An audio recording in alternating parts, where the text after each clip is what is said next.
सतगुरुदेव जी की जय हो। बंदी छोड़ सतगुरु रामपाल जी भगवान की जय हो। सभी भक्त भाइयों को दास का सत साहिब वह परम पिता परमेश्वर बंदी छोड़ सतगुरु रामपाल जी भगवान के चरणों में दास का कोटि कोटि दंडवत प्रणाम। तब तक भगत भाइयों, कुछ भगत भाई आप लाइव जुड़ जाइए और वीडियो को शेयर कर दीजिए।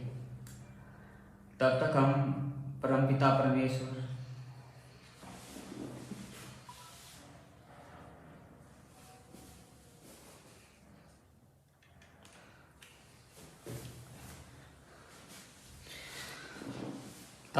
परमपिता परमेश्वर बंदी छोड़ सतगुरु रामपाल जी भगवान का जो है मंगलाचरण कर लेते हैं। सत साहिब।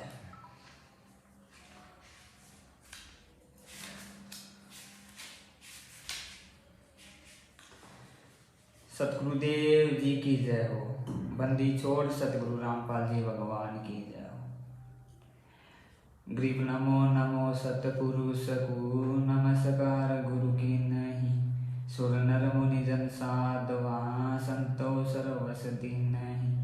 सतगुरु साहेब संत सब दंडोतम प्रणाम। आगे पीछे मध्य हुए तीन कूजा कुर्बान। निराकार निर्विषम काल जाल भंजनम। निर्लेपम निज निर्गुणम अकल अनुपवेशोन्नदुनम। सोहम सुरति समाप्तम सकल समानानि रत्न। उजल गिरंबर हरदम बेपरवाह था है वार पार नहीं मदद। ग्रीव जो सुमरे सिद्ध होई गणनायक गलताना। करो अनुग्रह सोई पारस पद परवाना। आदि गणेश नाम गणनायक देवन देवा। चरण कमल लोलाम आदि अंत करु सेवा। परम शक्ति संगीतम रिधि सिद्धि दाता सोई। अवगत गुण अतीतम सत्य पुरुष निर्मोही। जगदम्बा जगदीशम मंगल रूप मुरारी। तन मन अर्पो शीशम भक्ति मुक्ति भंडारी। सुर नर मुनि जन ध्यावे ब्रह्मा विष्णु महेश। शेष सहस मुख गावे पूजय आदि गणेशा। इंद्र कुबेर सरीका वरुण धर्म राय जावे। सुमरथ जीवन जी का मन इच्छा फल पावे। 33 कोटि अधारा ध्यावे 88। उतरे भव जल पारा कटे है यम की फांसी। 33 कोटि अधारा ध्यावे 88। उतरे भव जल पारा कटे है यम की फांसी। सत साहिब। बंदी छोड़ सतगुरु रामपाल जी भगवान की जय हो। बंदी छोड़ सतगुरु रामपाल जी भगवान की जय हो। बंदी छोड़ सतगुरु रामपाल जी भगवान जी की जय हो। सत साहिब।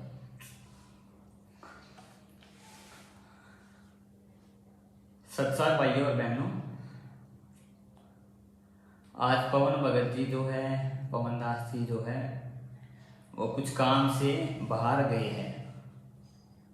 तो दास आज का जो शंका समाधान का विषय है, तो दास आज उस पर लाइव आया है। परमेश्वर की दया से परमात्मा ने दया की है। तो आज का जो शंका समाधान का जो है विषय है हमारा, उसको जो है परमपिता परमेश्वर की दया से दास ज्ञानाधार से बताने की कोशिश करेगा। सत साहिब। तो भगत भाइयों, जैसा कि आप लोगों को पता है, आगामी 14 जून को कबीर प्रकट दिवस मनाया जाना है। आगामी 14 जून को कबीर प्रकट दिवस मनाया जाना है। तो इस पर कुछ भगत भाइयों की शंका है कि भगत जी, चलो मानते हैं गुरुदेव परमात्मा है, चलो मानते हैं बंदी छोड़ सतगुरु रामपाल जी भगवान ही कबीर परमात्मा है।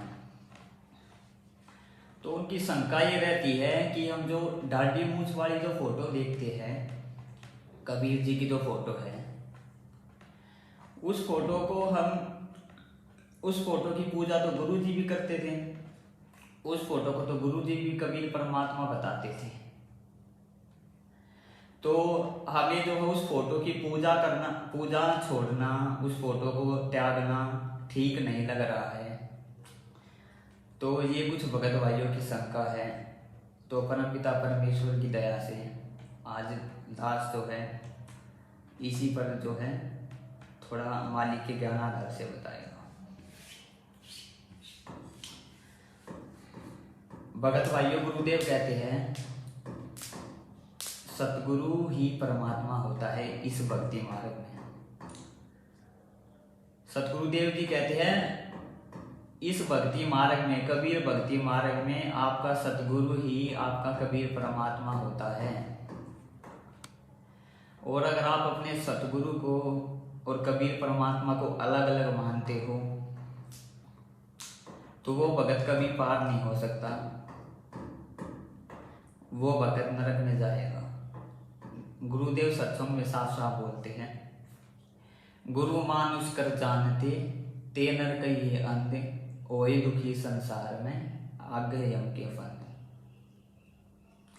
कबीरा ते नर अंध है गुरु को कहते और, हरि के रूठे ठोर है गुरु रूठे नहीं ठोर।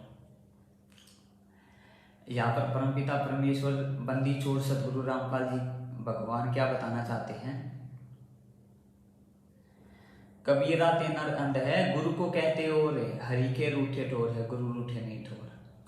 कि जो अपने गुरु को, जो भगत है और अपने परमात्मा को अलग अलग मानते हैं वो अंधे हैं। उनको परमात्मा ने अंधे की श्रेणी में गिना है। अंधे की श्रेणी में गिनने का मतलब है उनको अभी भक्ति मार्ग का कुछ पता नहीं है, तत्व ज्ञान का उनको भी कुछ पता नहीं है। दूसरी वाणी है परमात्मा की, सतगुरु पूर्ण ब्रह्म है। सतगुरु आप अलेख। दूसरी वाणी है परमात्मा की, सतगुरु पूर्ण ब्रह्म है, सतगुरु आप अलेख, सतगुरु रमता राम है, या मैं मीन न मेघ। परमपिता कह रहे हैं यहाँ पे कि सतगुरु ही पूर्ण ब्रह्म होता है। सतगुरु आप अलेख है, सतगुरु रमता राम है, सतगुरु ही वो असली राम है। या मैं मीन न मेघ है, या मैं मीन न मेघ का मतलब परमात्मा ने बताया। इसमें थोड़ा सा भी डिफरेंस, मतलब मान लेना आप लोग कि तुम्हारा गुरु और परमात्मा अलग अलग है।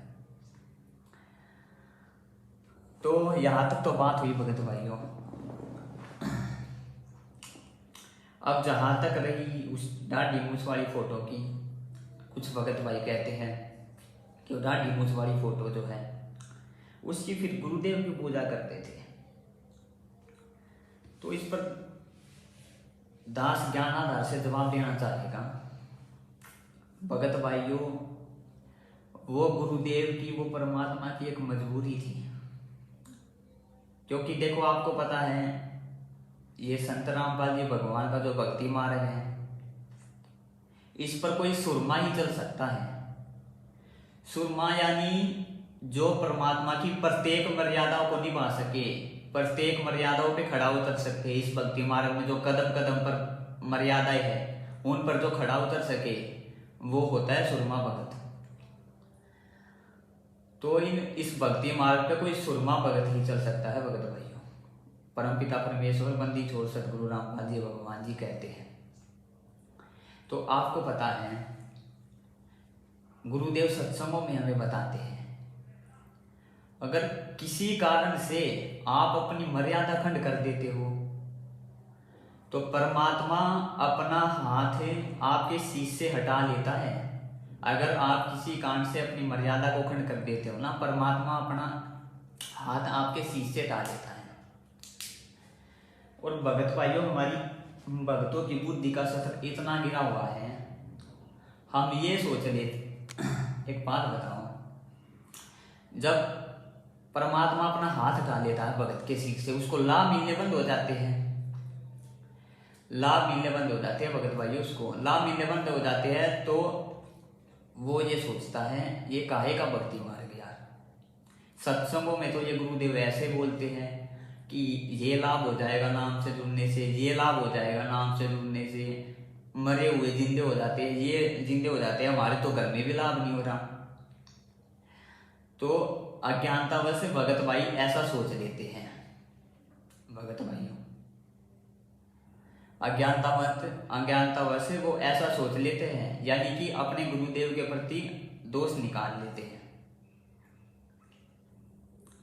तो इसीलिए परमपिता परमेश्वर ने कभी भी अपने आप को भगवान नहीं बताया, क्योंकि अगर वो भगवान खुद को बता देते, और अगर कोई मर्यादा खंड करके अपनी बैठा है तो 4 गाली निकालता दिन में गुरु जी को। क्या करता वो? दिन में वो गुरु जी को 4 गाली निकालता कि देख ये खुद को भगवान बता रहा है, ये खुद को ब्रह्मा विष्णु और ये शिव का जो है पिता, सबका पिता खुद को बता रहा है ये, और इससे मेरे घर, और इसकी भक्ति मैं कर रहा हूँ, और इससे मेरे घर में तो लाभ नहीं हो रहा, मोक्ष तो कहाँ से होगा। तो अज्ञानतावश हम ऐसे दोष परमात्मा में निकाल लेते हैं। और मान लो अगर कोई थोड़ा बहुत मजबूत भी है ज्ञानाधार से कोई भक्त, तो वो एक दूसरे की सुन के भगत भाइयों की भाई इसका नाम मत ले, इससे तो लाभ ही नहीं होता कुछ, ये तो खाम खा का बाबा गुरु बने बैठा है। तो हम भगत भाइयों, आपको पता ही है आज के जमाने में एक दूसरे की सुन के हम जो है परमात्मा से हमारा कनेक्शन कर जाता, हम इस भक्ति मार्ग पे कभी भी नहीं जुड़ पाते भगत भाइयों। इसलिए परमपिता परमेश्वर जी की वो मजबूरी थी कि उन्होंने खुद से अलग जो है उस दाढ़ी मूंछ वाली फोटो को जो है भगवान बताया। लेकिन साथ ही में गुरुदेव ने सत्संगों में भी क्लियर कर दिया कि वो दाढ़ी मूंछ वाली जो फोटो है वो वास्तव में परमात्मा नहीं है। हमारी अज्ञानता के कारण भगत भाइयों ये कमजोरी रही कि जिसको परमपिता परमेश्वर ने मजबूरी के चलते भगवान बताया था, उसी को हमने अज्ञानता के चलते ज्ञान न समझने के कारण भगवान मान लिया, और अपने सतगुरु देव जी को एक क्या मान लिया? मानुष मान लिया। तो भगत भाइयों, आज हम इसी पे चर्चा करेंगे। 14 जून को जो कबीर प्रकट दिवस मनाया जाना है वो कितना सही है और कितना गलत है। देखो, एक दास आपको उदाहरण देता है छोटा सा। जब दास इस भक्ति मार्ग में शुरुआत में जुड़ा था, दास भी संत रामपाल जी को, जब दास इस भक्ति मार्ग में शुरुआत में जुड़ा था तो दास भी परमपिता परमेश्वर को और कबीर जी को अलग अलग मानता था। तो दास जब दंडवत प्रणाम करता था तो दास ये सोचता था कि मैं इस दाढ़ी मूंछ वाली फोटो को दंडवत प्रणाम करूं या गुरु जी को दंडवत प्रणाम करूं। आप भी बहुत सारे भगत भाई ऐसा ही सोचते होंगे कि मैं दाढ़ी मूंछ वाली फोटो को प्रणाम करूं या परमपिता परमेश्वर बंदी छोड़ सतगुरु रामपाल जी भगवान को दंडवत प्रणाम करूं। तो कभी कभी तो दास दाढ़ी मूंछ वाली फोटो से प्रार्थना करता था, कभी कभी दास गुरुदेव से जो है प्रार्थना करता था, क्योंकि दास को भी उस टाइम पे जो है ज्ञान नहीं था, और भी बहुत भगत भाइयों को इस चीज का भी ज्ञान नहीं है जो अभी सतलोक आश्रम मैनेजमेंट हरियाणा से जुड़े हुए हैं। तो भगत भाइयों, विश्वास मान लेना,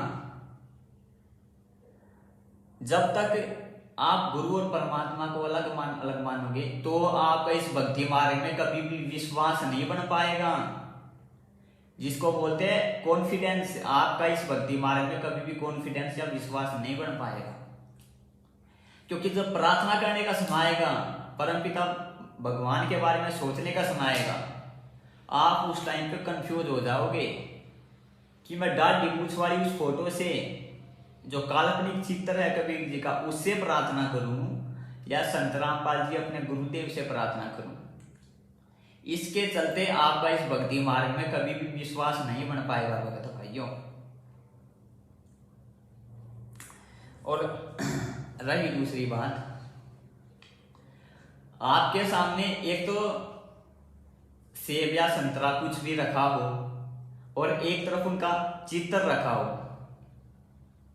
तो आप किस चीज को खाओगे भगत भाइयों, अगर आपको भूख लगी है तो? ऑब्वियसली ये तो सीधी सी बात है भगत भाइयों, आप जो असलियत में सेब या संतरा केले जो भी रखे आप उनको खाओगे, ना कि फोटो को खाओगे। फोटो को खाने की जो है एक्टिंग तो वो करेगा जो कोई मूर्ख होगा, जिसको ज्ञान नहीं होगा, बिल्कुल ही जो है मंदबुद्धि होगा। तो भगत भाइयों आज हमें भक्ति की भूख है, आज हमें क्या है, भक्ति की भूख है। तो हमारी भक्ति की भूख को भगत भाइयों आज कौन मिटाएगा? गुरुदेव मिटाएंगे या वो फोटो मिटाएगी? आज हमारी भक्ति की भूख को गुरुदेव मिटाएंगे या वो फोटो मिटाएगी, जो ना तो हमें सत्संग सुना सकती है क्या? नहीं सुना सकती ना। जो ना हमें आशीर्वाद दे सकती, नहीं दे सकती। जो ना हमें जो है नाम दीक्षा दे सकती, मंत्र दे सकती, नियम मर्यादाएं बता सकती है क्या? नहीं बता सकती। तो आप एक बात बताओ, ये सारी हमारी जो भूख है, इसको तो हमारे गुरुदेव संत रामपाल जी भगवान मिटा रहे हैं। इसको तो हमारे गुरुदेव संत रामपाल जी भगवान मिटा रहे हैं। और जिसको भगवान मानना चाहिए उसको तो मानुष मान रहे हैं। और जो हमारे लिए कुछ कर ही नहीं रही, वो डाढ़ी मूंछ वाली फोटो ना सत्संग में सुना रही, ना भक्ति, ना हमें कोई लाभ दे रही, ना हमें कोई आशीर्वाद दे रही, ना हमें नाम दीक्षा दे रही, ना हमें भक्ति मार्ग की मर्यादाएं बता रही। काल की क्या क्या जो है चाली है जिससे भगत है काल के जाल में चला जाता है। तो हम किस लिए उसको भगवान माने बैठे हैं? आप थोड़ा इस बात पे विचार करो भगत भाई। तो हम किस लिए उसको भगवान माने बैठे हैं जिसका हमारे जीवन में कोई लाभ ही नहीं है भगत भाइयों? तो आज हम इसी का निर्णय करेंगे। दूसरा भगत भाइयों, गुरुदेव ने क्या बताया? गुरुदेव ने क्या बताया भगत भाइयों? परमात्मा सतयुग में आए सत्सुकृत के नाम से, द्वापर में आए करुणामय के नाम से, त्रेता में आए मुनींद्र जी के रूप में, और कलयुग में आए कबीर जी के नाम से। परमात्मा ने हमें, और वैसे भी परमात्मा बता दे कि परमात्मा जगह जगह प्रकट होते रहते हैं। तो भगत भाइयों, आज अगर जब आपको पता ही चल गया कि हमारे गुरुदेव ही स्वयं कबीर परमात्मा है, हमारे गुरुदेव ही वो परमात्मा है जो सतयुग में भी आए, द्वापर में भी आए, कलयुग में भी आए, आज से 650 साल पहले भी आए। जब हमें पता ही चल गया हमारे गुरुदेव ही वो परमात्मा है, और परमात्मा हमेशा प्रकट होता है, और भगवान सतगुरु की लीला करता ही है। एक आम मानुष की भी वही भूमिका करता है, एक तत्वदर्शी संत की भी भूमिका वही करता है, एक अच्छे शिष्य की भी भूमिका वही करता है। तो भगत भाई एक बात बताओ, आज आपको किसका प्रकट दिवस मनाना चाहिए? जो वर्तमान में आपसे भक्ति करवाएगा, जो वर्तमान में आपसे भक्ति करवा रहा है, आप उसी का तो प्रकट दिवस मनाओगे ना भगत भाइयों? या उस 650 साल पहले वाली फोटो का आप प्रकट दिवस मनाओगे? अरे ऐसे तो फिर सतयुग में भी गुरुदेव आए थे सत्सुकृत के नाम से, उनका भी प्रकट दिवस मनाने लग जाओ, उनका भी सतलोक गमन दिवस मनाने लग जाओ। ऐसे तो त्रेता में भी आए थे मुनिंदर के नाम से, उनका भी प्रकट दिवस मनाने लग जाओ, उनका भी सतलोक गमन दिवस मनाने लग जाओ। ऐसे तो द्वापर में भी आए थे सत्सुकृत के नाम से, उनका भी फिर प्रकट दिवस मनाने लग जाओ। खाली कबीर जी वाले उस 650 साल पहले वाले रूप का आप क्यों मना रहे हो? उनका भी सतलोक गमन दिवस मनाओ, प्रकट दिवस मनाओ। उनका हम क्यों नहीं मना रहे हैं? क्योंकि देखो, क्योंकि हमें पता है उनसे हमारा कुछ लेना देना नहीं है। हमारा मोक्ष जो है हमारे वर्तमान में प्रकट परमात्मा से होगा। इसलिए हम ना तो मोनिंदर जी का कुछ करते, प्रकट दिवस मनाते या कुछ और करते। इसलिए हम ना सत्सुकृत रूप में जब परमात्मा आए थे उस रूप का हम कुछ करते, और इसलिए हम जो करुणामय रूप में जब परमात्मा आए थे ना हम उस रूप का कुछ करते, क्योंकि हमें पता है उन रूपों का हमारे भक्ति मार्ग में कोई लाभ नहीं है, कुछ लेना देना नहीं है। तो इसी प्रकार भगत भाइयों, जब हमें पता है आज हमारे गुरुदेव स्वयं कबीर परमात्मा है, तो हमें उनका प्रकट दिवस मनाना चाहिए ना। आप कभी 650 साल पहले वाले रूप का क्यों मना रहे हो भगत भाइयों? आप 650 साल पहले वाले उस प्रकट का क्यों मना रहे हो? परमात्मा बताते हैं आत्मा का केवल एक ही पति हो सकता है, केवल एक, दूसरा पति नहीं हो सकता आत्मा का। वो होता है स्वयं कबीर भगवान। तो आज वो कबीर भगवान तो हमारे संत रामपाल जी भगवान के रूप में प्रकट है, लेकिन आपने तो भगत भाइयों आत्मा के दो पति बना लिए। कैसे बना लिए? एक तो उस दाढ़ी मूंछ वाली फोटो को आपने बना लिया, एक आपने गुरुदेव को बना लिया। तो कल को जब आप त्रिकुटी पे जाओगे और दोनों रूप आपके सामने खड़े हो गए, तो वहां पर आपकी परीक्षा होगी भगत भाइयों, आप किसके पैरों में पड़ोगे? कौन आपको सतलोक लेके जाएगा? गुरुदेव बताते हैं अगर आपने इस दास को छोड़ के उस दाढ़ी मूंछ वाली फोटो की तरफ त्रिकुटी पे झांक भी लिया, अगर अरे उनके पैरों में पड़ना तो बहुत दूर की बात है, उस फोटो के पैरों में पड़ना तो भगत भाइयों बहुत दूर की बात है। अगर आप उन्हें उसकी तरफ झांक भी लिया ना, देख भी लिया, परमात्मा कहते हैं वहीं पे आप रिजेक्ट हो जाओगे सदा सदा के लिए त्रिकुटी से। लेकिन आप तो भगत भाइयों उस दाढ़ी मूंछ वाली फोटो को भगवान माने बैठे हो, उसका प्रकट दिवस मना रहे हो, तो आपके भाव किस में रहेंगे भगत भाइयों? उस दाढ़ी मूंछ वाली फोटो में। तो वो दाढ़ी मूंछ वाली फोटो तो आपके जीवन की सबसे बड़ी दुश्मन बन जाएगी त्रिकुटी पे जाके।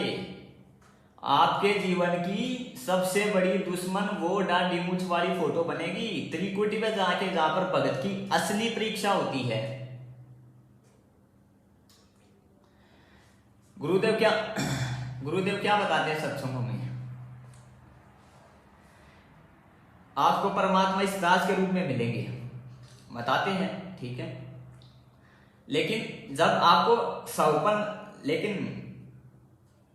आप जब त्रिकुटी पे जाओगे ना, तो आपको सवपन सा होगा।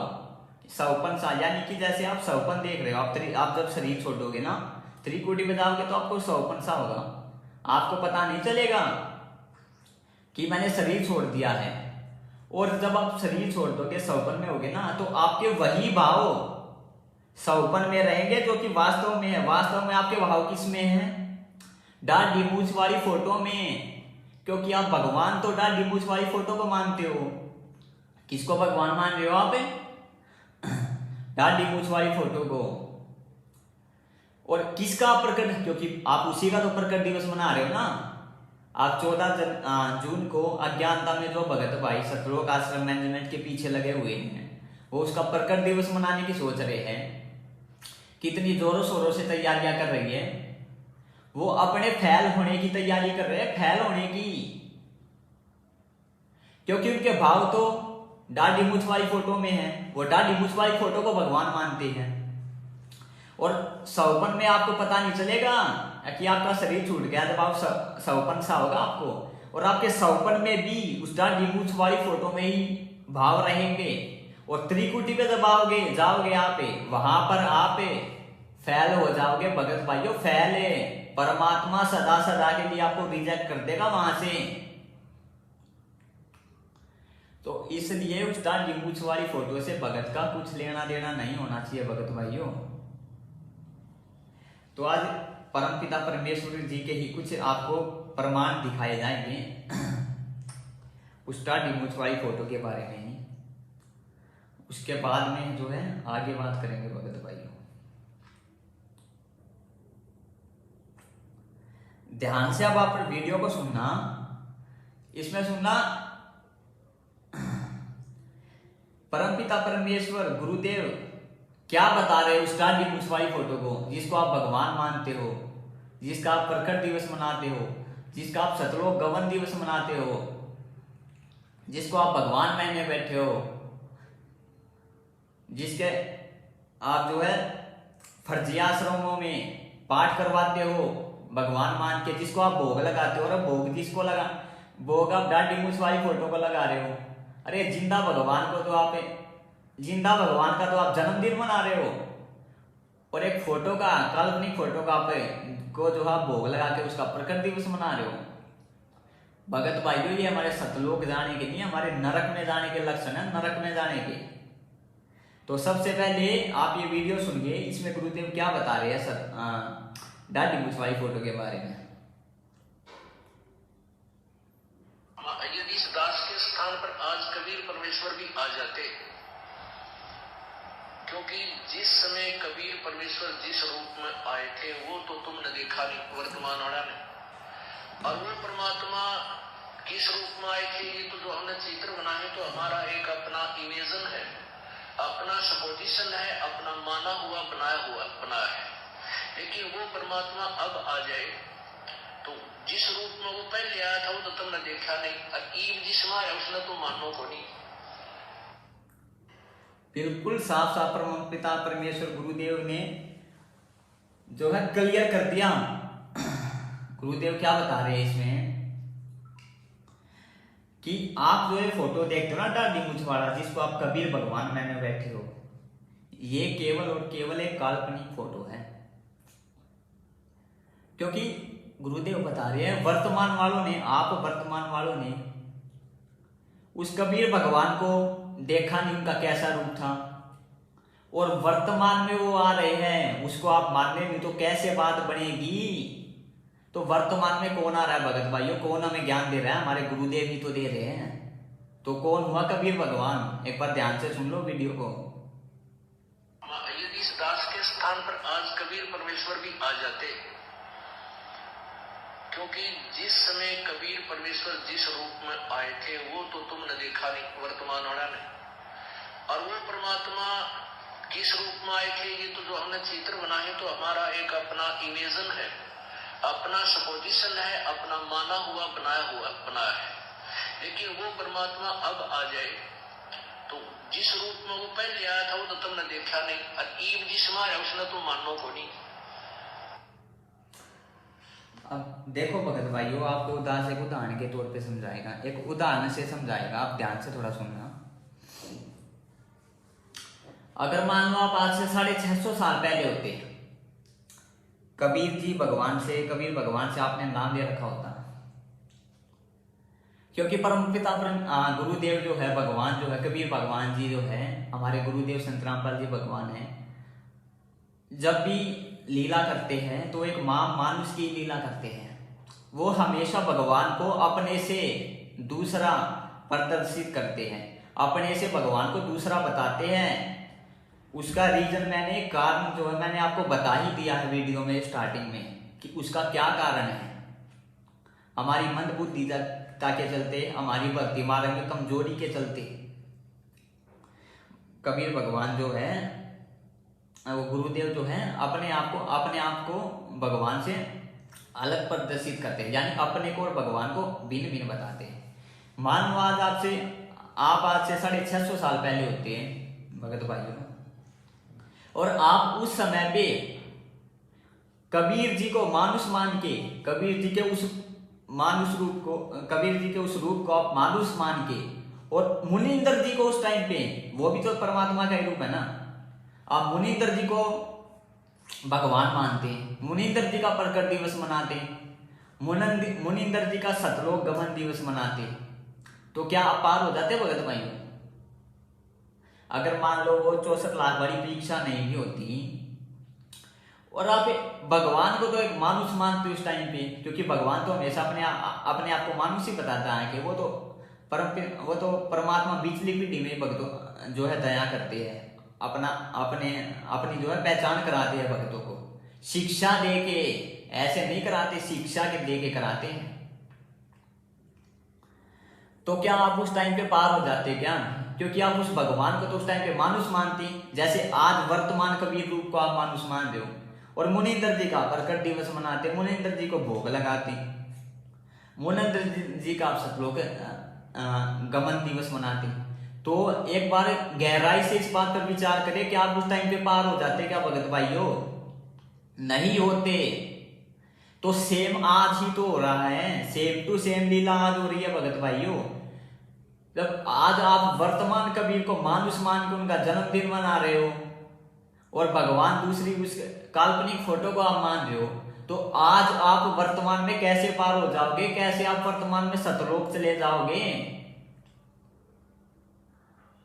सतलोक जाना तो बहुत दूर की बात है भगत भाइयों। परमात्मा रिजेक्ट मार देगा, रिजेक्ट। वो परमात्मा कहते हैं ना, जिंदगी में 2 मौके और एक बॉल पे 2 छक्के बहुत ही कम लोगों को मिलते हैं। तो पहला मौका हम खो चुके हैं 650 साल पहले। ये भगत भाइयों दूसरा मौका है, दूसरा और आखिरी मौका। अगर इस मौके को भी हमें खो देंगे तो बात नहीं बनेगी। फिर एक बार फिर से सुनिए सज्जन, इसके बारे में इसमें बात करेंगे। यदि इस दास के स्थान पर आज कबीर परमेश्वर भी आ जाते, क्योंकि जिस समय कबीर परमेश्वर जिस रूप में आए थे वो तो तुमने देखा नहीं, वर्तमान वाला नहीं, और वो परमात्मा किस रूप में आए थे ये तो जो हमने चित्र बनाए तो हमारा एक अपना इमेजन है, अपना सपोजिशन है, अपना माना हुआ बनाया है। लेकिन वो परमात्मा अब आ जाए तो जिस रूप में वो पहले आया था वो तो तुमने देखा नहीं, और ईब जिसमें आया उसने तो मानो को नहीं। गुरुदेव क्या कह रहे हैं? वो परमात्मा अब आ जाए, वो जिस रूप में पहले आया था वो तो आपने देखा नहीं। सीधा सीधा रिजेक्ट कर रहे हैं परमात्मा यहाँ पर उस डांडी मुछ वाली काल्पनिक फोटो को, और जिस रूप में अब आ जाए उसको आप मानो नहीं तो कैसे बात बनेगी? कैसे यहां से पीछा छूटेगा? कैसे गाड़ के जाड़ से आप निकलोगे? भगवान समझा रहे हैं, कोई मैं अपनी तरफ से नहीं बोल रहा हूं भगत भाइयों। तो आप विचार करना इस पे, जो भगत भाई वीडियो को देख रहे हो, नए नए भक्ति मार्ग से जुड़े हैं और प्रकट दिवस मनाने की सोच रहे हैं। तो अब देखो अगला वीडियो देखो, इसी के ऊपर है। वीडियो को थोड़ा ध्यान से सुनना भगत भाइयों। जो हम चित्र देखते हैं प्रभु का, ऐसा चित्र नहीं है। वो तो ना जाने कितने स्वरूप है उस मालिक के, वो किसी भी रूप में आकर के अपना ज्ञान बताता है, अपनी प्यारी आत्माओं को अपने चरणों में लगा के भक्ति करवा के सतलोक ले जाता है। अब आज हम भगवान की तलाश कर रहे हैं, और परमात्मा क्या अनमोल वस्तु है, क्या अनमोल है, कितना उसके अंदर गुण है। यदि आज हमें वो मिल जाए, आपके सामने आ जाए, तो आपकी क्या स्थिति होगी? एक बार सोचना, जो भक्त आत्मा है गहराई से सोचे। अब जैसे भूखे को भोजन सामने मिल जाए और निर्धन को सामने धन की थैली नजर आवे, तो कैसी तड़फ होगी इसकी। प्यासे को पानी मिल जावे तो कैसे श्रद्धा करेगा, टूट कर पड़ेगा उसके ऊपर। धन है तो ठाकर सीने का यूं देख कर भाग लेगा, छुपा चुकी तो इसने कोई देख ना ले। और सामने भोजन है तो ऐसे सब टूट के पड़ जाएगा, फटाफट खाएगा, अपनी जान बचाएगा। ऐसे ही हमें जो परमात्मा आज मिल जाए, आपके सामने आ जाए, क्योंकि हम उसी की तलाश में तो भटक रहे हैं, तो आपकी कैसी श्रद्धा होगी ये आप अपने अपने स्तर से सोच सकते हैं। अब वो भगवान यहाँ आ जाए, अरदास के स्थान पर बैठकर सत्संग करने लग जाए, क्योंकि ज्ञान तो देना ही पड़ेगा। गुरु और गोविंद दोनों है। तो शुरुआत इसमें जो है 2 मेन पॉइंट है भगत भाइयों, जो हमने देखने हैं मालिक के ज्ञान आधार से। शुरुआत में गुरुदेव ने क्या बोला इसमें कि आप जो वो फोटो देखते हो दाढ़ी मूछ वाली 650 साल पहले वाली, वो एक काल्पनिक फोटो है, ऐसा चित्र नहीं है प्रभु का। गुरुदेव क्या बोल रहे हैं, ऐसा चित्र नहीं है प्रभु का। वो तो कोई भी रूप बना सकते हैं, किसी भी रूप में आ जाते हैं। आगे क्या बोला, अपनी प्यारी आत्माओं को अपने चरणों में लगाते हैं और सतलोक लेके जाते हैं। तो विचार करो भगत भाइयों, आज हमें अपने चरणों में किसने लगा रखा है? आज हमें अपने चरणों में उस दाढ़ी मूछ वाली फोटो ने लगा रखा है क्या? वो दाढ़ी मूछ वाली हमें फोटो में आशीर्वाद दे रही है क्या? वो दाढ़ी मूछ वाली फोटो में सत्संग सुना रही है क्या? नाम दीक्षा दे रही है क्या? नियम मर्यादा बता रही है क्या? तो आज हमें अपने चरणों में किसने लगा रखा है भगत भाइयों? संत रामपाल जी भगवान ने। तो कौन हुए? कबीर परमात्मा। परमात्मा क्या कह रहे हैं? वो तो किसी भी रूप में आ सकते हैं और अपनी प्यारी आत्मा को अपने चरणों में लगा के सतलोक ले जाते हैं।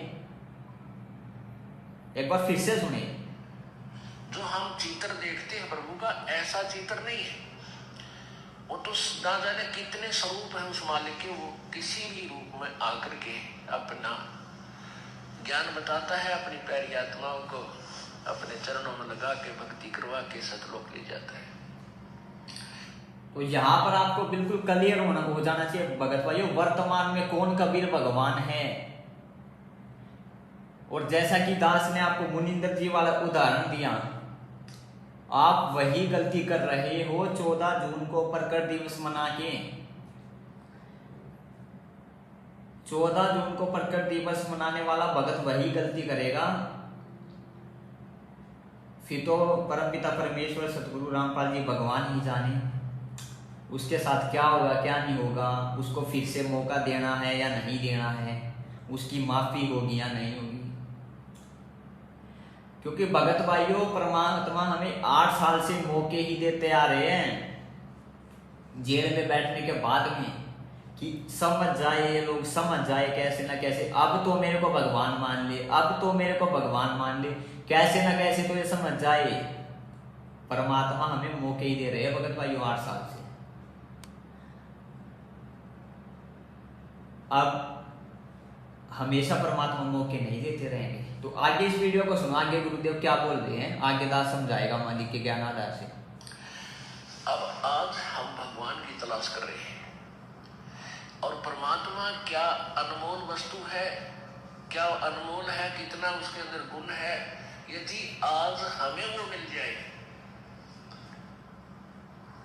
आपके सामने आ जाए, तो आपकी क्या स्थिति होगी? एक बार सोचना, जो भक्त आत्मा है गहराई से सोचे। परमात्मा क्या बोल रहे हैं? एक बार सोचना, जो भक्त आत्मा है गहराई से सोचे। यदि आज परमात्मा आपके सामने आ जाए तो आपकी क्या स्थिति होगी? तो भगत भाइयों, आज कौन है हमारे सामने? आज हमारे सामने कौन है जो हमारे से भक्ति करवा रहा है? हमारे गुरुदेव संत रामपाल जी भगवान जी। परमात्मा अपनी तरफ ही संकेत कर रहे हैं। परमात्मा सीधे सीधे नहीं बोलेंगे कि मैं ही भगवान हूं। हमने ही ज्ञान आधार से उनसे दंडवत प्रणाम करके बार बार प्रार्थना करके इसके लिए परमात्मा से प्रार्थना करनी पड़ेगी, तभी जाके परमात्मा पहचान करवाएगा। ऐसे परमात्मा नहीं बोलेगा कि मैं ही कबीर परमात्मा हूं। क्योंकि भगत भाइयों, आज हमें पिछली पीढ़ी में जन्म मिला है। शिक्षा युग जिसको बोलते हैं। आज सारा समाज जो है पढ़ा लिखा है। गुरुदेव ने क्या बताया सत्संगों में? 650 साल पहले आज से हमारे जो फेल होने का, रिजेक्ट होने का मुख्य कारण क्या था? सबसे बड़ा मुख्य कारण क्या था? हमने शिक्षा के अभाव में, ज्ञान के अभाव में, क्योंकि हम शिक्षित तो थे नहीं, अनपढ़ थे। ये पंडित जो थे हमें कुछ भी बता देते थे कि ये तो एक दानक है, जुलाहा है। तो शिक्षा के अभाव में हमने अपने गुरु को मानुष मानना था भगत भाइयों। और परमात्मा कहते हैं जो अपने गुरु को मानुष मानता है, एक ना एक दिन उसके अंदर में दोष आएगा ही आएगा और वो परमात्मा से रिजेक्ट कर दिया जाएगा।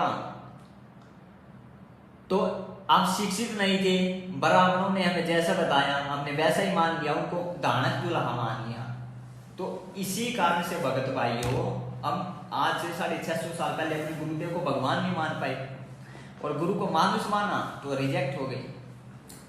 तो आज ये बीचली पीढ़ी का समय परमात्मा ने इसलिए दिया है कि तुम शिक्षा से, तुम ज्ञान चमत्कारों से नहीं, कोई चमत्कारों से सोच ले।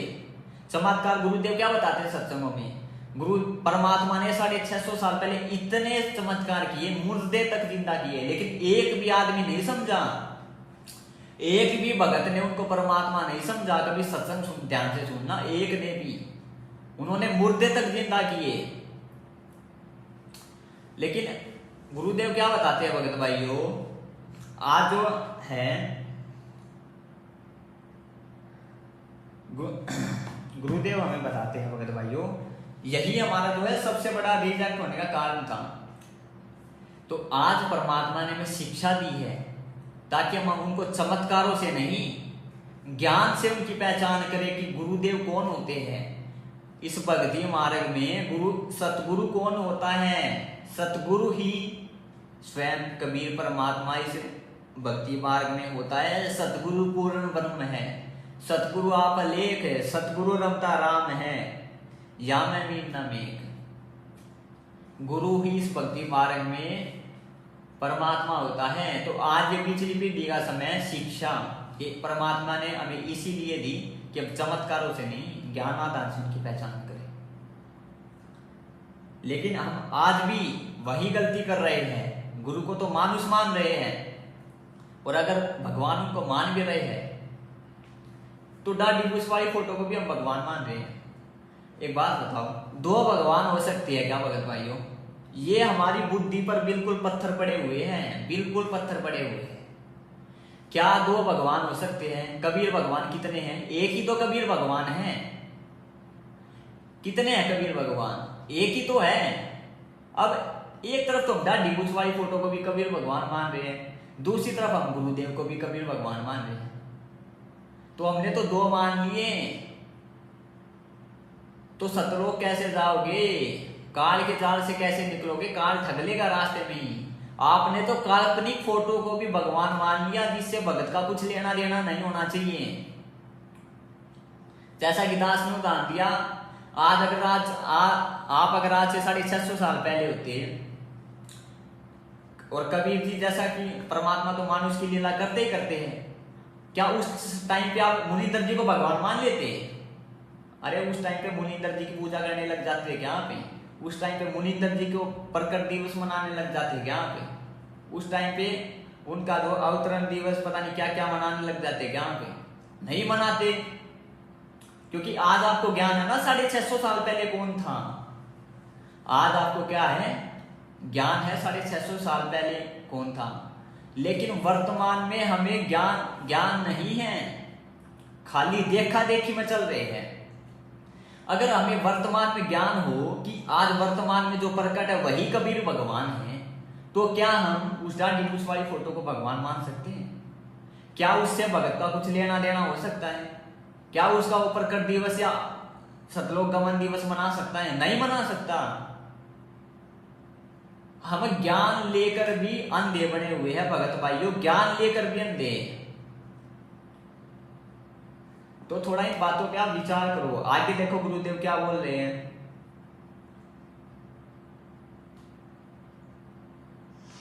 अब जैसे भूखे को भोजन सामने मिल जाए और निर्धन को सामने धन की थैली नजर आवे, तो कैसी तड़फ होगी इसकी। प्यासे को पानी मिल जावे तो कैसे श्रद्धा करेगा, टूट कर पड़ेगा उसके ऊपर। धन है तो ठाकर सीने का यूं देख कर भाग लेगा, छुपा चुकी तो इसने कोई देख ना ले। और सामने भोजन है तो ऐसे सब टूट के पड़ जाएगा, फटाफट खाएगा, अपनी जान बचाएगा। अब देखो क्या उदाहरण दे रहे परमात्मा यहाँ पे। अगर सामने भोजन है तो टूट कर पड़ जाएगा और निर्धन को धन मिल जाए। तो इसको आप परमात्मा यहाँ पर ये उदाहरण देना चाह रहे हैं भक्त भाइयों। आज हमें किस चीज की भूख है? भक्ति की आज हमें भूख है, भक्ति की भूख है। जैसा सेब का मैंने आपको उदाहरण दिया, तो क्या भक्ति की भूख है वो दाढ़ी मूछ वाली फोटो आपकी मिटा सकती है? नहीं मिटा सकती। ये तो कॉमन सी बात है, कॉमन सेंस वाली बात है। क्योंकि ना तो वो आपको सत्संग सुना सकती, ना वो आपसे भक्ति करवा सकती, ना आपको नियम मर्यादा बता सकती, ना वो आपसे बोल सकती, बातें कर सकती, ना आपको नाम दीक्षा दे सकती, ना आपको आशीर्वाद दे सकती, वो कुछ भी नहीं दे सकती आपको। तो आपकी ये भक्ति की भूख आज कौन पूरी कर रहा है? कौन इसको मिटा रहा है? गुरुदेव ही तो मिटा रहे हैं। तो यहां पर ये उदाहरण परमात्मा देना चाह रहे हैं भक्त भाइयों हम भक्तों को। तो इस उदाहरण को आप समझो। तो अगला वीडियो हम देख लेते हैं। अब जो भगत भाई उस फोटो को कबीर भगवान मानते हैं, देखो त्रिकुटी की परीक्षा तो होनी है, इसमें तो कोई शक नहीं है। और परमात्मा ने बताया जब आपको सौपन सा होगा ना, वास्तव अगर आप असलियत में जिसको भगवान मानते हो, आप सौपन में भी उसी को भगवान के रूप में स्वीकार करोगे। किसको स्वीकार करोगे? भगवान के रूप में, जिसको आप असलियत में मानते हो। ठीक है, आप असलियत में किसको भगवान मान रहे हो? दाढ़ी मूछ वाली फोटो को। तो जब त्रिकुटी पे परीक्षा होगी तो परमात्मा देखो यहाँ पर क्या कह रहे हैं, ध्यान से सुनना भगत भाइयों। अगर उस फोटो की तरफ आपने झांका भी, सीधे आप रिजेक्ट, सीधे त्रिकुटी से रिजेक्ट। लेकिन आपके भाव तो उस दाढ़ी मूछ वाली फोटो में है। आप तो भगत भाइयों अपने फैल होने की तैयारी कर रहे हो, आप प्रकट दिवस की तैयारी नहीं कर रहे हो। आप 14 जून को कबीर प्रकट दिवस की तैयारी नहीं, अपने त्रिकुटी पे फैल होने की जो है तैयारी कर रहे हो। देखो सुनो, गुरु और गोविंद दोनों खड़े, वहां मान लीजिए परमात्मा दोनों रूप बना के खड़ा हो जा, एक दास का रूप और दूसरा अपना ओरिजिनल रूप। तो कहते वहां भी परीक्षा होगी, किसके लागू पाए? सबसे पहले कहते बलिहारी गुरु अपना, जिन गोविंद दियो मिलाए। अपने गुरु जी के चरणों में गिरना, वहां पर परमात्मा की तरफ अगर झांक भी लिया उधर साथ होगी तो वो रिजेक्ट करेंगे आपको। यहाँ भी ऐसा ही होगा। ध्यान का फिर प्रश्न हो, गुरुदेव क्या बोल रहे हैं? अगर आपने उधर झांक भी लिया तो कबीर परमात्मा आपको रिजेक्ट करेंगे। और पीछे गुरुदेव ने क्या बोला था सत्संग में भगत भाइयों? आपने तो देखा ही नहीं कबीर भगवान कौन है, क्या उनका रूप है, ये तो एक काल्पनिक फोटो है। जब आपने भगवान को ही नहीं देखा भगत भाइयों, तो आप कैसे उनके चरणों में पड़ोगे? वहां पे आप तो उस दाढ़ी मूछ वाली फोटो के चरणों में पड़ेगे। काल वहां पे उस दाढ़ी मूछ वाली फोटो का ही, क्योंकि काल को पता है आप किसको भगवान मानते हो। काल वहां पर दाढ़ी मूछ वाली फोटो का ही जो है रूप बनाकर खड़ा हो जाएगा। और आप किस, क्योंकि आपके भाव तो उस फोटो में है, आप उसके ही चरणों में पड़ोगे और आप वहां से सीधे रिजेक्ट कर दिए जाओगे, सीधे रिजेक्ट। सुनो एक बार फिर से भगत भाइयों, ज्ञान का फिर बड़ा सहयोग होगा। और अब तक पिछले तो मैं ज्ञान देख रहा था, तो आज से 600 वर्ष पहले, आज से तो कभी रूप में वहां दूसरे वाला भी दो। सुनो एक बार फिर से। गुरु और गोविंद दोनों खड़े, वहां मान लीजिए परमात्मा दोनों रूप बना के खड़ा हो जा, एक दास का रूप और दूसरा अपना ओरिजिनल रूप। तो कहते वहां भी परीक्षा होगी, किसके लागू पाए? सबसे पहले कहते बलिहारी गुरु अपना, जिन गोविंद दियो मिलाए। अपने गुरु जी के चरणों में गिरना, वहां पर परमात्मा की तरफ अगर झांक भी लिया उधर साथ होगी तो वो रिजेक्ट करेंगे आपको। यहाँ भी ऐसा ही होगा। यहाँ भी ऐसा ही होगा। गुरुदेव ने क्या बोला? अगर यहाँ भी ऐसा ही होगा। यहाँ भी अगर आपने उस दाढ़ी मूछ वाली फोटो को आपने भगवान मानना, तो यहाँ पर भी परमात्मा आपको रिजेक्ट करेगा। और आप तो मान रहे हो, ये 10-15 लाख की जो संगत है 14 जून को जो प्रकट दिवस मनाने जा रही है, जिस गलती के लिए गुरुदेव सत्संग में मना कर रही है, तो वही गलती करने जा रही है। गुरुदेव क्या बोल रहे हैं, अपने गुरुदेव को ही भगवान मानना है, यहां भी ऐसा ही करना है आपने, और त्रिकुटी पे भी ऐसा ही करना है। तो अपने गुरुदेव को कौन भगवान मानेगा? जिसने हृदय से अपने गुरुदेव को ही कबीर परमात्मा स्वीकार कर लिया होगा, जिसका डांडी पूछ वाली फोटो से कोई लेना देना नहीं होगा, जो अपने गुरुदेव को ही कबीर परमात्मा मान के उनका प्रकट दिवस मनाएगा, जो अपने गुरुदेव को ही अंतर्यामी समझेगा, उसको वो जो है वो है परमात्मा। भगत भाइयों, साफ कर दिया परमात्मा ने बिल्कुल। तो अब अगला वीडियो सुनिए भगत भाइयों, आप अगले कुछ 2-3 वीडियो 5-6-7 वीडियो है, उनमें परमात्मा बिल्कुल साफ कर रहे हैं गुरुदेव कौन है। गुरुदेव स्वयं ही कबीर परमात्मा है। जिन भगत भाइयों को दास की बात पर विश्वास नहीं हो रहा है और अभी नया नया वीडियो देख रहे हैं, सतलोक आश्रम मैनेजमेंट से अभी जुड़े हुए हैं, तो ये कुछ 6-7 वीडियो देखने के बाद में भगत भाइयों आपको जो है बिल्कुल विश्वास हो जाएगा कि गुरुदेव ही कबीर भगवान है। और वो डांडी पूछ वाली फोटो हमारे लिए हानिकारक घातक सिद्ध होगी, घातक भक्ति मार्ग में। यहाँ भी परमात्मा बोले, यहाँ भी ऐसा ही होगा अगर उसको भगवान मानोगे तो।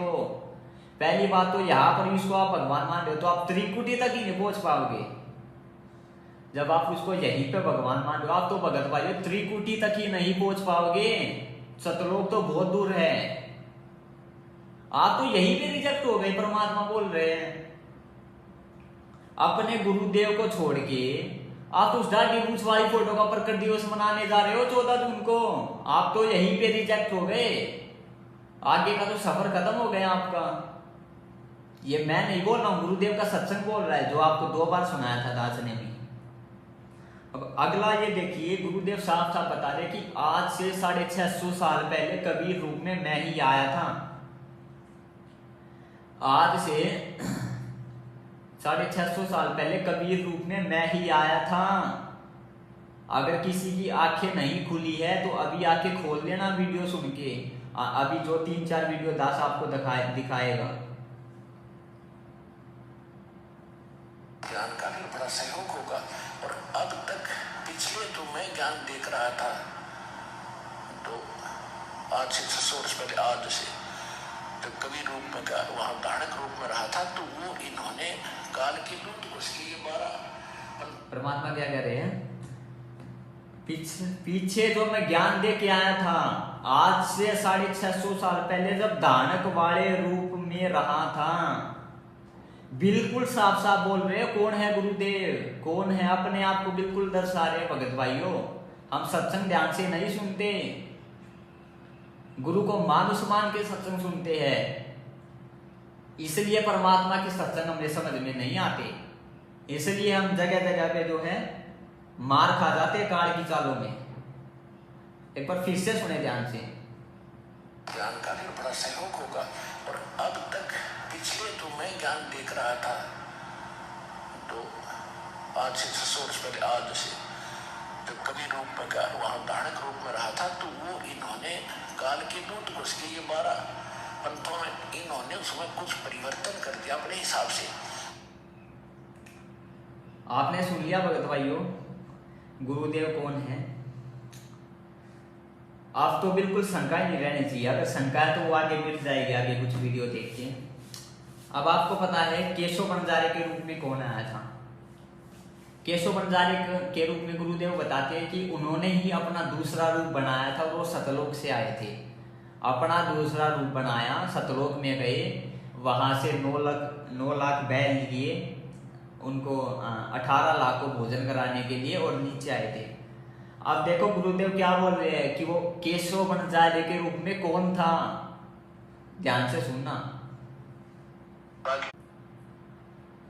थोड़ा नेटवर्क का दिक्कत आ गया था भगत भाइयों, अभी ध्यान से सुनना। आज से 650 साल पहले केशव बंजारे के रूप में कौन आया था।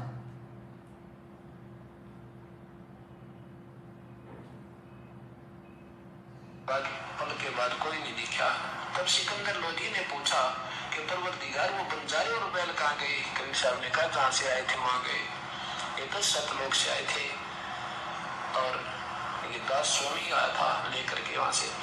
इतने में वो केशव गुरुदेव क्या बोल रहे हैं? ये दास स्वयं ही वहां से उन बैलों को और बंजारों को लेकर आया था, यानी दास ही वो केशव बंजारे के रूप में आया था। और केशव बंजारे को कौन बताते गुरुदेव?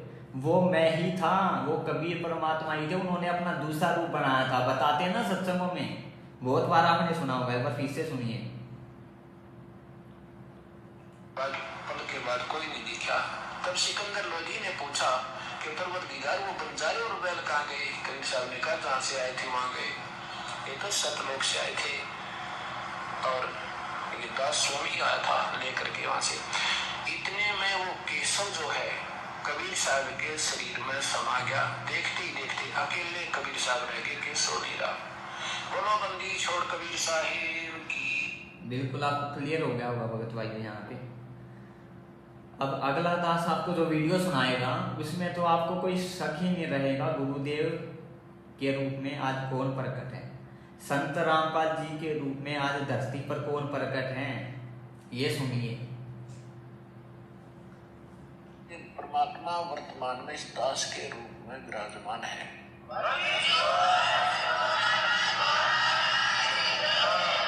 भगवान जी परमात्मा वर्तमान में किसके रूप में विराजमान है? जिस दास के रूप में विराजमान है। बिल्कुल यहाँ पर परमात्मा ने क्लियर कर दिया। और उसी परमात्मा का हम क्या बना रहे हैं? 8 सितंबर को जन्मदिन, 8 सितंबर को क्या मना रहे हैं? जन्मदिन उसी परमात्मा का। तो नरक में जाने वाले हम ये काम कर रहे हैं। परमात्मा वर्तमान में इस दास के रूप में विराजमान है।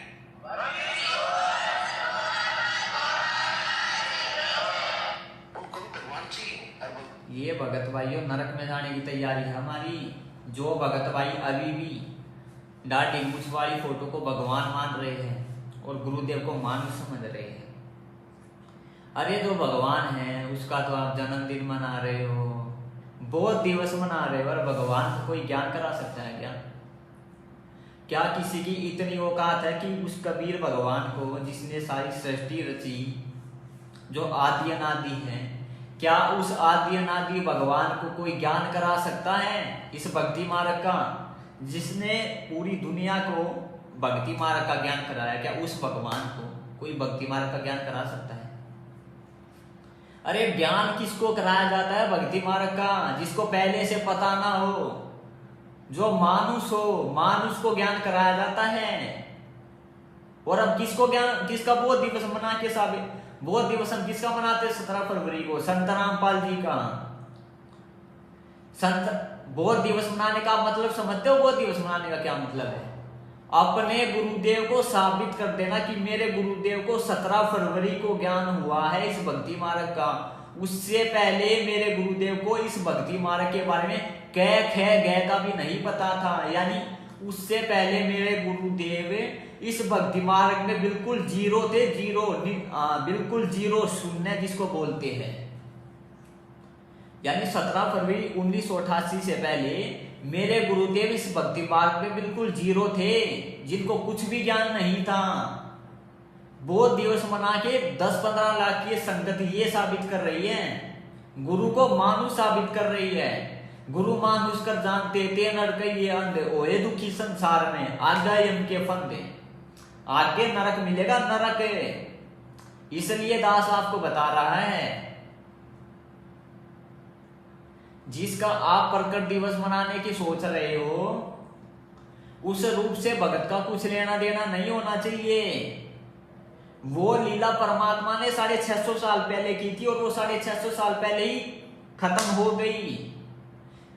वर्तमान के भक्तों का उससे कुछ लेना देना नहीं है। हम केवल और केवल उनकी लीलाओं को पढ़ सकते हैं, उन लीलाओं से हम क्या सीख सकते हैं, उन से हम क्या चीजें सीख सकते हैं जो हमारे भक्ति मार्ग में काम आए। केवल और केवल उन चीजों का इतना ही हमारे जीवन में काम है, केवल और केवल ज्ञान प्राप्ति के लिए।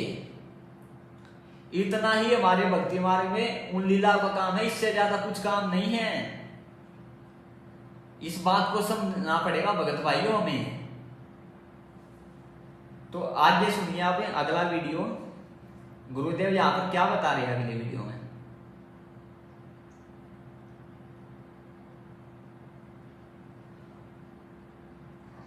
उनको भी भगवान चाहिए और भगवान ही सरेआम खड़ा, कति अग तक खड़ा और बिना पहचानोगे, धिक्कार है तुम्हारे ज्ञान और तुम्हारे विवेक को। गुरुदेव क्या कह रहे इस वीडियो में, हमें भगवान चाहिए। क्या चाहिए? हमें भगवान, और भगवान हमारे आगे खड़ा, और अब भी नहीं पहचानोगे तो धिक्कार है तुम्हारे बुद्धि और विवेक को। तो हमारे आगे हमारे गुरुदेव ही तो खड़े हैं। कौन सत्संग कर रहे हैं हमारे आगे? हमारे गुरुदेव। वो दाढ़ी मूछ वाली फोटो नहीं कर रही है जिसका आप प्रकट दिवस मनाने वाले हो भगवान मान के। वो आपको सत्संग नहीं सुनाती, वो आपको ज्ञान नहीं देती, वो भक्ति नहीं करवा रही आपसे। और जब हमने देखो इस सत्संग में गुरुदेव क्या बोल रहे हैं, आप भी नहीं पहचानोगे तो धिक्कार है तुम्हारे बुद्धि और विवेक को। अरे हमने तो पहचान लिया कबीर भगवान कौन है, उस दाढ़ी मूछ वाली फोटो को, तभी तो सत्संग में बैठे हुए, सत्संग में हम क्यों बैठे हुए हैं? उस कबीर दाढ़ी मूछ वाली फोटो को ही तो भगवान मान के सत्संग में बैठे हुए हैं। और गुरुदेव यहाँ पर क्या बोल रहे हैं कि अब भी भगवान को नहीं पहचानोगे तो धिक्कार है तुम्हारे बुद्धि और विवेक को। यानी हमने भगवान को तो पहचाना ही नहीं। जिसको हम भगवान मान रहे हैं वो भगवान नहीं है। जिसको हमें भगवान मान रहे वो भगवान नहीं है। उस भगवान को तो हमने पहचाना ही नहीं। गुरुदेव यहां पर अपनी तरफ संकेत कर रहे, मैं देखो भगवान अब सरेआम खड़ा, अब भी नहीं पहचानोगे तो धिक्कार है तुम्हारे बुद्धि और विवेक पे। इस बिचली पीढ़ी में जन्म लेकर भी शिक्षा ग्रहण करने में परमात्मा बिल्कुल साफ साफ यहां पर कर रहे हैं। तो आगे देखो भगत भाइयों, परमात्मा आगे क्या कह रहे हैं। ये तो वैसे तो दास ने जो 2-3 शुरुआत में वीडियो दिखा, उसके बाद तो दिखाने का उसके बाद तो कोई प्रमाण दिखाने की जरूरत ही नहीं पड़नी चाहिए। लेकिन कुछ हमारे भगत है, भाई है, जो धीरे धीरे समझते हैं, धीरे धीरे जो है संकेतों को समझते हैं। तो दास उनके लिए 2-3 वीडियो और दिखा देता है। एक तो परमात्मा सामने आकर खड़ा हो गया कि आई एम गॉड। पहले भगत भाइयों सामने देख लो कौन खड़ा है, गुरुदेव। और गुरुदेव क्या बोले सत्संग में कि पुण्यात्माओं अब तो भगवान बिल्कुल सामने आके खड़ा हो गया, आई एम गॉड। तो आगे कौन खड़ा हो गया हमारे आगे? हमारे गुरुदेव। अब भी हम उनको ना पहचान के अपनी मंद बुद्धिता के चलते उनका बोध दिवस मना रहे हैं, जन्मदिन मना रहे हैं, काल्पनिक फोटो का भगवान मान के प्रकट दिवस मना रहे। तो क्या भगत भाइयों ये हमारे सतलोक जाने के लक्षण है क्या? सतलोक में नहीं, ये संगत के नरक में जाने के लक्षण है भगत भाइयों, नरक में जाने के। सतलोक तो बहुत दूर की बात है। परमात्मा ने पीछे सत्संग में क्लियर कर दिया बिल्कुल। अगर इस त्रिकुटी तो बहुत दूर की बात है, अगर आप इस दास को यहां पर भी भगवान नहीं मानोगे तो आप यहीं पे रिजेक्ट कर दिए जाओगे। त्रिकुटी तो बहुत दूर की बात है, यहीं पे आप रिजेक्ट कर दिए जाओगे। और आए दिन संगत रिजेक्ट ही हो रही है। जो गुरु को मानुष मानते हैं, आज देख सकते हो आए दिन अकाल मौत मर रहे, अकाल मौत। गुरुदेव क्या बोलते हैं सत्संगों में, मेरे भगत की कभी भी अकाल मौत नहीं हो सकती। तो आज अकाल मौत क्यों हो रही है भगत भाइयों? परमात्मा बताते हैं जब तक गुरु को मानुष मानोगे तुम्हारे अंदर में कोई ना कोई दोष आ ही जाएगा और भगवान से तुम जो है दूर हो जाओगे। तो गुरु को मानुष मानने के चलते उनमें दोष आया और वो रिजेक्ट हो गए, भगवान से दूर हो गए। और आज वो आए दिन अकाल मौत मर रहे। देखते हो आज का फेसबुक पे देखते हो, खबरों में देखते हो, आए दिन अकाल मौत मर रहे। संत रामपाल जी, अरे कबीर भगवान के भगतों के अकाल मौत है। अकाल मौत तो उसको छू भी नहीं सकती, मारना तो बहुत दूर की बात है भगत भाइयों, लेकिन मर रही है संगत आए दिन। यही इसका सबसे बड़ा कारण है। गुरु को मानुष मानने के चलते हमारी बुद्धि काल के हाथ में चली जाती है, और काल के हाथ में जब बुद्धि चली जाती है तो काल के हाथ में बुद्धि चली जाने के बाद में भगत भाइयों काल सबसे पहले क्या करवाता है, हमारी मर्यादाएं तोड़वाता है, और मर्यादा टूटने के कारण हम भगवान से दूर हो जाते हैं। और इसी कारण आज संगत अकाल मौत मर रही है गुरु को मानुष मानने के चलते, गुरु का जन्मदिन मनाने के चलते, गुरु का बोध दिवस मनाने के चलते, भगवान के धरती पर प्रकट होते हुए भी एक काल्पनिक फोटो का प्रकट दिवस मना के उसको भगवान मानने के चलते आज संगत अकाल मौत मर रही है। ऐसे नहीं मर रही है, वो अपनी गलतियों के कारण मर रही है। अब देखो अगले वीडियो में परमात्मा क्या कह रहे हैं, ये समझ लेना हम नो मान लो कि दास के स्थान पर कबीर साहब बैठे हैं। अब परमात्मा ने यहाँ पे क्या बोला, ये मान लेना, ये समझ लेना इस दास के स्थान पर कबीर भगवान बैठे हैं। चलो मान लिया दास के गुरु जी के स्थान पर कबीर भगवान बैठे। अगर हम ये मान लेते तो क्या उनका जन्मदिन बोध दिवस मनाते, क्या उनको अंतर्यामी ना मान कर सतरों का आश्रम के नंबरों पे फोन करते कि मेरे गुरुजी से ये प्रार्थना लगवा दो, मेरे गुरुजी से ये प्रार्थना लगवा दो, मेरे घर में ये दिक्कत हो गई, मुझे ये परेशानी है, मुझे ये रोग है, क्या हम ऐसा करते? नहीं करते। अगर हमने अपने गुरुदेव को परमात्मा मान लिया होता, क्योंकि परमात्मा के गुण हमें पता है। क्या गुण है परमात्मा का? परमात्मा अंतर्यामी होता है, वो चींटी के पायल की भी आवाज सुन लेता है, तो अपने भगत की नहीं सुनेगा क्या? ऐसा तो हो ही नहीं सकता, सुनेगा, लेकिन विश्वास होगा तभी तो। कहे कबीर सुनो भाई साधो, मैं तो हूं विश्वास में। हमारे अंदर में विश्वास ही तो नहीं है भगत भाइयों। अगर गुरुदेव को हमने ये मान लिया होता कि समझ लो इस दास के स्थान पर कबीर भगवान बैठे, यानी गुरुदेव के स्थान पर भगवान बैठे, ये समझ लिया होता तो हमें वहां पर बिना गुरु आदेश के पाठ कराने की जरूरत नहीं पड़ती, ज्योति कराने की जरूरत नहीं पड़ती, ज्योति पाठ कराने की जरूरत नहीं पड़ती, फर्जी नामदान केंद्रों पे जाके नाम शुद्ध कराने की जरूरत नहीं पड़ती। अगर हमने अपने गुरुदेव को भगवान मान लिया होता, क्योंकि हमें भगवान के गुण पता है, भगवान अंतर्यामी है, भगवान हर जगह है, और भगवान कभी भी मां के गर्भ से जन्म लेके नहीं आता, और भगवान को इस भक्ति मार्ग का क्या किसी भी चीज का कोई भी ज्ञान नहीं करा सकता, क्योंकि भगवान ही तो पूरी दुनिया को ज्ञान कराता है। भगवान से पूरी दुनिया बनी है, हमसे भगवान नहीं बना है। लेकिन वो दिवस मना के हम क्या साबित कर रहे हैं? हमारे गुरुदेव को तो 17 फरवरी 1988 को इस भक्ति मार्ग का पता चला है, ये हम साबित कर रहे हैं।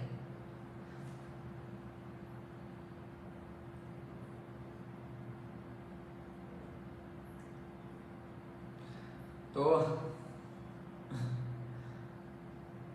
अगर अभी भी किसी भाई को शंका हो तो आखिरी 2 वीडियो और सुना देता है परमात्मा की दया से, उसके बाद में आगे जो है टॉपिक जो है उस पर डिस्कस करेंगे। इस दास को प्रभु मानकर व्यवहार करना है, परमात्मा जानकर हर तरह की क्रिया करनी है। बोलते समय, चालते समय अंदर में कोई विशेष गुरु जी के विषय में विवेचन करते समय आपने ये जानना पड़ेगा कि जैसे हम भगवान के बारे में सोच रहे हैं, आपने ये विचार करना चाहिए कि हम गुरु जी के बारे में क्या सोच रहे, नहीं, हम भगवान के बारे में सोच रहे हैं। यदि इस दास में कोई दोष देख रहे हैं तो परमात्मा में दोष देख रहे हैं, या तो फिर त्याग जाइए, यहाँ से चले जाइए, आपको ऐसे गुरु की आवश्यकता नहीं। गुरु जी क्या कह रहे हैं? इस दास के बारे में कुछ भी आपने सोचते समय यह सोचना पड़ेगा हम अपने गुरुदेव के विषय में नहीं, भगवान के बारे में सोच रहे हैं। आपने कोई भी क्रिया करनी है, इस टास्क को भगवान मान के करनी है। गुरुदेव बोल रहे हैं सत्संग में, क्या हम अपनी क्रियाएं गुरुदेव को भगवान मान के कर रहे हैं? अरे भगवान पर कर रहे, भगवान के रहते सत्य किसी और को भगवान मान के हम तो पूज रहे हैं। हम तो एक काल्पनिक फोटो को भगवान मान के पूज रहे हैं भगत भाइयों। ये क्रियाएं नहीं है सतलोक जाने की। तो आगे देख लेते हैं अभी मालिक की दया से।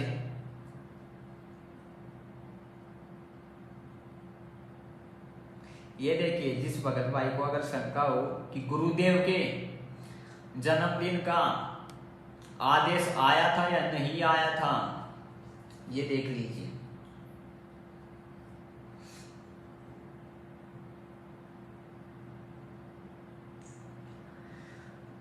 इस पीले पेज में क्या लिखा भगत भाइयों? ये 2020 का पीला पेज है। सभी भक्तात्माओं से प्रार्थना है कि सतगुरु देव जी का यानी भगवान का आदेश आया है। जिस प्रकार कबीर साहिब का प्रकट दिवस मनाया गया है, उसी प्रकार सतगुरु देव जी का जन्मदिन मनाना है। अरे जब हमें पता चल गया सतगुरु देव जी ही कबीर परमात्मा है, तो हम उनका भी तो प्रकट दिवस ही मनाएंगे या जन्मदिन मनाएंगे सतगुरु देव जी का। हमें पता ही चल गया हमारे सतगुरु देव जी कबीर परमात्मा है, तो उनका भी तो हम प्रकट दिवस मनाएंगे। कबीर भगवान है, हमेशा प्रकट होते हैं। गुरुदेव के सत्संग में आप सुनते हो डेली, आपको प्रमाण दास ने दिखाई दिए। किसी भी भगत इसमें क्या लिखा है? किसी भी भगत भगतमती को अपने घर पर खीर हलवा या पकवान बनाकर नहीं खाना है। ये आदेश अब आप समझ सकते हो भगत भाइयों किसका हो सकता है। किसी भी भगत भगतमती को अपने घर पर खीर हलवा नहीं बनाकर या पकवान बनाकर नहीं खाना। एक तरफ तो गुरु बोल रहे हैं कि गुरु जी का जो है जन्मदिन मनाओ, एक तरफ तो खुशी के साथ बोल रहे हैं, दूसरी तरफ क्या बोल रहे हैं? किसी ने भी हलवा साग पूरी कुछ भी बना के नहीं खाना है। ये कोई ऐसा पर्चा कोई जो है, अब क्या बोलूं मैं भगत भाई इसमें। तो देखो यहां पर जो है ना, हमने ज्ञान आधार से सोचना पड़ेगा भगत भाइयों। इसके भी दो कारण हैं। चलो आपकी बात को बड़ा कर लिया जाए, चलो आपकी बात को बड़ा कर लिया जाए, ये गुरु जी का आदेश है, चलो हम मान लेते हैं गुरु जी का आदेश है। लेकिन ये परीक्षा है भगत भाइयों आपकी। एक बात बताओ, आपको पता हो रात के 2 बजे आपके घर में चोरी होने वाली है, आपको पता हो रात के 2 बजे आपके घर में चोरी होने वाली है, तो क्या आप आराम से चादर तान के सो सकते हो? क्या आप उस टाइम पे आराम से चादर तान के सो सकते हो? क्या नहीं सो सकते। आप दरवाजे के पीछे खड़े मिलोगे डंडा लेके कि आने दे चोर को, आ तो टांगे तोड़ूंगा इसकी, कि आने दे चोर को, आज तो इसकी टांगे तोड़ूंगा। आप नहीं सो सकते। तो भगत भाइयों, आज से जब 64 साल पहले भक्तों की परीक्षा हुई थी, आज तो भगत भाइयों ये बिजली पीढ़ी का समय है, बिजली पीढ़ी का मोक्ष युग। काल को पता है उसका भोजन, उसकी आत्माएं, जिन आत्मा को हमको आज कैद कर रखा काल ने, वो उसके मुंह से निकलने वाली इस बिजली पीढ़ी के समय में वो परमात्मा करोड़ों आत्माओं को पार करने के लिए आया है। तो क्या वो काल आराम से सो सकता है? नहीं सो सकता। वो साम दाम दंड भेद हर तरफ से वो हर जो है घटिया से घटिया रणनीति अपनाएगा भगत भाइयों, भक्तों को फैल करवाने के लिए, भक्तों की मर्यादा तोड़वाने के लिए, भक्तों को अपने उनके परमात्मा की परीक्षा में फैल करवाने के लिए हर घटिया से घटिया वो रणनीति को अपनाएगा।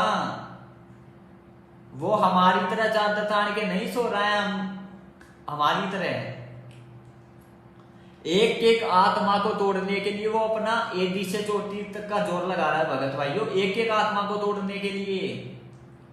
और एक बात बताओ, जब आज से 650 साल पहले, उस टाइम पे तो मोक्ष युग भी नहीं था, उस टाइम पे तो भक्ति युग भी नहीं था, उस टाइम पे तो जो है शिक्षा का युग भी नहीं था। तो आज से जब 64 लाख 650 साल पहले 64 लाख की परीक्षा हुई थी, तो आज तो बिचली पीढ़ी का समय मोक्ष युग। क्या आज गुरुदेव किसी की परीक्षा नहीं लेंगे क्या आज वो कबीर भगवान आपने ऐसा लगा लिए, आपने भगवान को ऐसा मान लिया कि भगवान ऐसे ही गंदी से गंदी आत्मा को, चाहे उसमें कितने ही विकार हो, उसी को भी जो चाहे उसका ज्ञान स्वीकार किया हो या ना किया हो, उसको भी सतलोक ले जाएगा।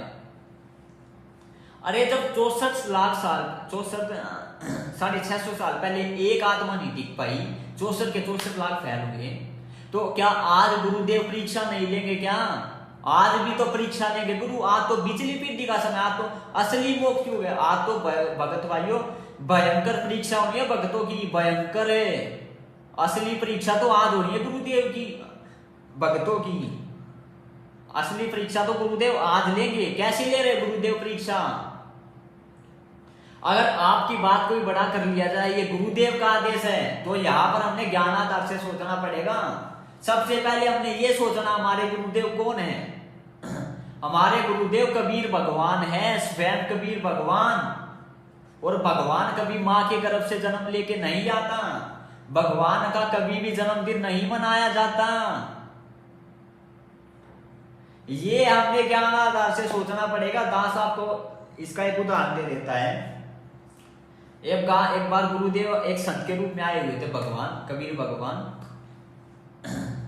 उसके 4-5 शिष्य उसके सामने बैठे हुए थे, गुरुदेव के या जो भी वो संत थे। उन संत ने सबसे पहले अपने शिष्यों को कहा कि जो अपने गुरु का आदेश नहीं मानता ना बच्चों, वो परीक्षा में फेल होता है। अपने गुरुदेव का आदेश हमेशा मानना चाहिए। उस टाइम पे तो सभी भक्तों ने बोल दिया, सभी शिष्यों ने बोल दिया, वो 4-5 जितने बैठे थे कि हाँ जी गुरुजी, हाँ जी गुरुजी, गुरुदेव का आदेश मानना चाहिए, चाहे कुछ भी हो जाओ। उसके बाद में उन संत जी ने परीक्षा लेने के लिए भक्तों की आदेश दिया कि एक काम करो बच्चों, शिष्यों, खड़े हो जाओ सारे और मेरे सर में 5-5 जूते मारो, मेरे सर में 5-5 जूते मारो। उस टाइम पे सारे शिष्य हैरान हो गए कि यार गुरुजी के सर में कैसे जूते मारे। गुरुजी के सर में जूते मार दिए तो मर गए, नरक में जाएंगे। और गुरुजी का आदेश नहीं मानना तो नरक में जाएंगे। आदेश क्या था? आदेश क्या था? आप इस पे ध्यान देना। गुरुदेव ने क्या बोला था? मेरे सर में 5-5 जूते मारो। इस बात को आप ध्यान रखना, नोट करके रखना। उसके बाद में एक शिष्य खड़ा हुआ, गुरुदेव के चरणों में बैठा और अपने सिर में 5 जूते मारे। अपने सिर में 5 जूते मारे उसने। तब उस संत जी ने कहा कि बेटा डांडी मत मार, मैंने अपने सिर में जूते मारने के लिए कहा, तेरे सिर में जूते मारने के लिए मैंने नहीं कहा है। तब गुरुदेव ने कहा, तब उस शिष्य ने कहा कि गुरुजी ये शीश भी तो, ये दास का शीश भी तो आपका ही तो है गुरुदेव, मेरा थोड़ी है ये। तो गुरुदेव ने कहा बेटा तू परीक्षा में पास हुआ, बाकी सब फेल हुए। तो अब एक बात बताओ भगतों, आदेश क्या था? मेरे सिर में 5 जूते मारो। तो क्या वास्तव में उस संत ने, उस गुरुदेव ने, उन गुरुदेव ने वह वास्तव में क्या वो आदेश दिया था कि मेरे सिर में तुम 5 जूते मारो? नहीं, वो आदेश नहीं था। ज्ञानाधार से भक्तों को सोचना था। ज्ञान की परीक्षा ली थी, विवेक की। उनके ज्ञान, बुद्धि और विवेक की वहां पर परीक्षा ली गई। इसी प्रकार अगर आप इस पीढ़े पेज का आपकी बात कोई बड़ा कर लिया जाए, आप गुरुदेव का मानते हो, जन्मदिन वाले का,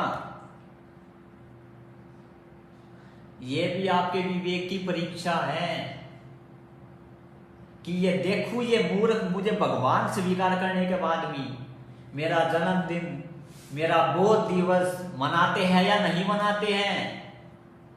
और आए दिन भगत उसमें फेल होते जा रहे हैं, आए दिन भगत फेल होते जा रहे हैं। अगर मान लो ये अभी जो पीड़ा पेज आया था 14 जून को प्रकट दिवस मनाने का, मान लो वो गुरुदेव का ही है, चलो आपकी बात को यहाँ पर भी बड़ा कर लिया जाए, यहाँ पर भी हमने ज्ञान आधार से सोचना पड़ेगा भगत भाइयों कि ये आदेश जब हमने गुरुदेव को, अपने गुरुदेव को ही पहचान लिया, हमारे गुरुदेव ने ही हम लोगों को अपनी पहचान करा दी कि मैं ही कबीर भगवान हूं, तो हम किसी और को भगवान क्यों माने जब हमारे गुरुदेव ने हमें पहचान करा दी कि मैं ही वो कबीर परमात्मा हूं जो आज से 650 साल पहले आया था। अभी सत्संगों में आपने सुना, उदाहरण दिए दास ने आपको, तो हम उनका क्यों प्रकट दिवस मनाए 650 साल वाले रूप का। अरे दास ने आपको एक और उदाहरण दिया था, क्या आप अगर आप आज से 650 साल पहले होते तो क्या आप उस टाइम पे मुनिंदर जी को भगवान मानते, मुनिंदर जी का प्रकट दिवस मना सकते थे क्या? अगर आप अपने गुरुदेव की पहचान कर लेते कि मेरे गुरुदेव उस टाइम पे कबीर भगवान थे, तो उन्हीं का तो आप करते सब कुछ। तो आज परमात्मा पहचान ही तो करवा रहा है। ये डिजिटल युग किस लिए दिया है? ये मेमोरी कार्ड है, चिप है, मोबाइल है, ये इसीलिए तो दी है कि परमात्मा के जो सत्संग है उनको रिकॉर्ड किया जा सके, रिकॉर्ड करके उनमें से छोटी छोटी क्लिप निकाली जा सके। उन क्लिपों में जो परमात्मा बता रहे अपने सत्संगों में कि मैं ही वो कबीर भगवान हूं, और हम अपनी थोड़ी बहुत बुद्धि का उपयोग करके जो है परमात्मा अपनी पहचान करवाते हैं हमसे, उनकी हम पहचान कर सके। इसीलिए आज डिजिटल युग दिया परमात्मा ने भगत भाइयों, समझो इस बात को। तो जो भगत ज्ञानाधारी होगा वो बिल्कुल भी 14 जून को प्रकट दिवस नहीं मनाएगा, बिल्कुल भी वो प्रकट दिवस नहीं मनाएगा, क्योंकि उसको पता चल चुका है मेरे गुरुदेव ही स्वयं कबीर परमात्मा है। तो आगे देख लेते हैं क्या है।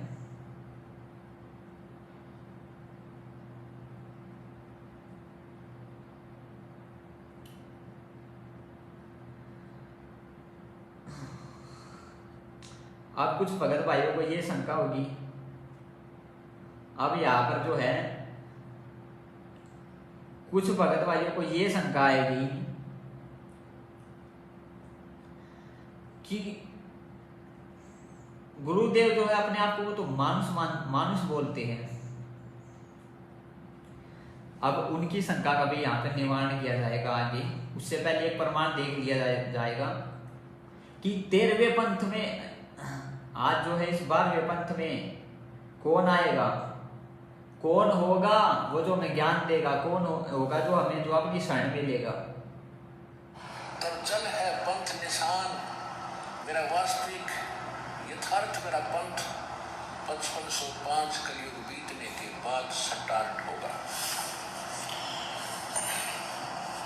5500 बीते जल है पंथ निशान, और घर घर सत शब्द जो फैले, ओए होए, घर घर सत शब्द सतनाम, घर घर सत शब्द जो फैले, सतयुग बरते आन।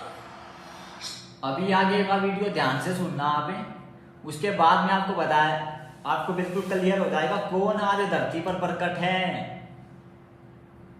सतयुग जैसा व्यवहार हो जाएगा, सतयुग बरते आन, और साहेब कबीर आए निज घर सो, और भगवा दीनो नाम निर्गुण भक्ति रूप कलयुग में, और वेद मर्म नहीं जान। समझ कर दिया है, देखिएगा कि घर घर सब सत शब्द जो फैले, सतयुग बरते आन, और कौन होगा जो 13वां पंथ चलाएगा, साहेब कबीर आए। कौन सा पंथ बोला गुरुदेव ने? कौन होगा जो 13वां पंथ चलाएगा? अभी ध्यान से सुनना। 13वां पंथ चलाएगा, साहेब कबीर आए निज घर से, भगवा दीनो नाम, ऐसा नाम दे दिया जिससे बसंत जैसा सुख होगा। यानी वो स्वयं कबीर परमात्मा ही वो 13वां जो है पंथ चलाएगा। आप देखो यहाँ पर गुरुदेव को वो क्या बोल रहे हैं, कौन है वो 13वां वंश, आप सुन लो ध्यान से। यानी 12वां पंथ गरीबदास जी के द्वारा जो चलाया जाएगा, उसमें मेरी महिमा का कुछ उजियारा होगा, क्लियर नहीं होगा। और 13वें वंश मिटे सकल अंधियारा, और सतगुरुदेव की जय।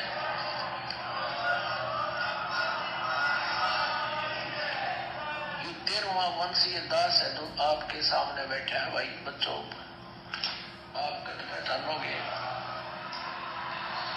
क्या बोल रहे गुरुदेव?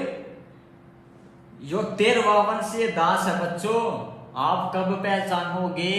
13वां वंश कौन है? गुरुदेव कौन हुए? गुरुदेव कबीर परमात्मा हुए स्वयं। वो परमात्मा ही तो 13वां वंश जो है चल कर आएगा। देखो सुन लो एक बार ध्यान से फिर से। नहीं होगा। और 13वें वंश मिटे सकल अंधियारा। बोल सतगुरुदेव की जय।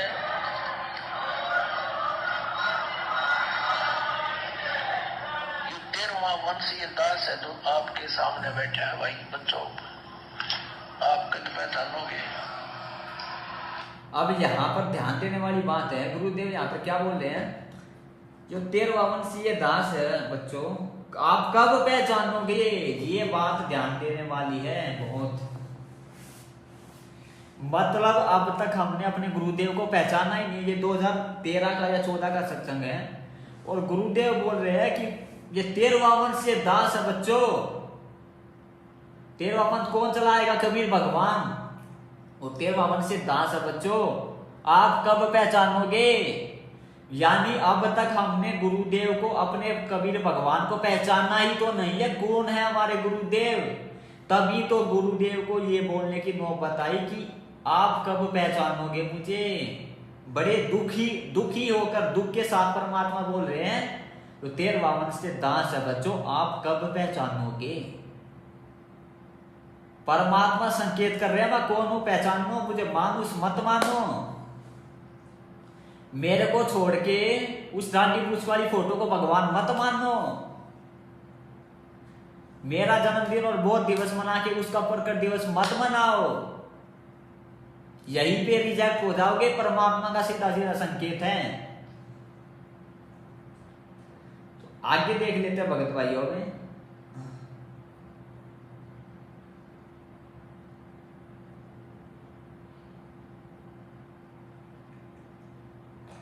अब जिन भगत भाइयों को शंका है कि परमात्मा धरती पे प्रकट है या नहीं है, तो जन्म लेके आए हैं या प्रकट होकर आए हैं, इस पर सत्संग में परमात्मा साफ साफ बोल रहे हैं कि ये परमात्मा आज भी धरती पर प्रकट है। परमात्मा अपनी तरफ संकेत कर रहे हैं। सुनो,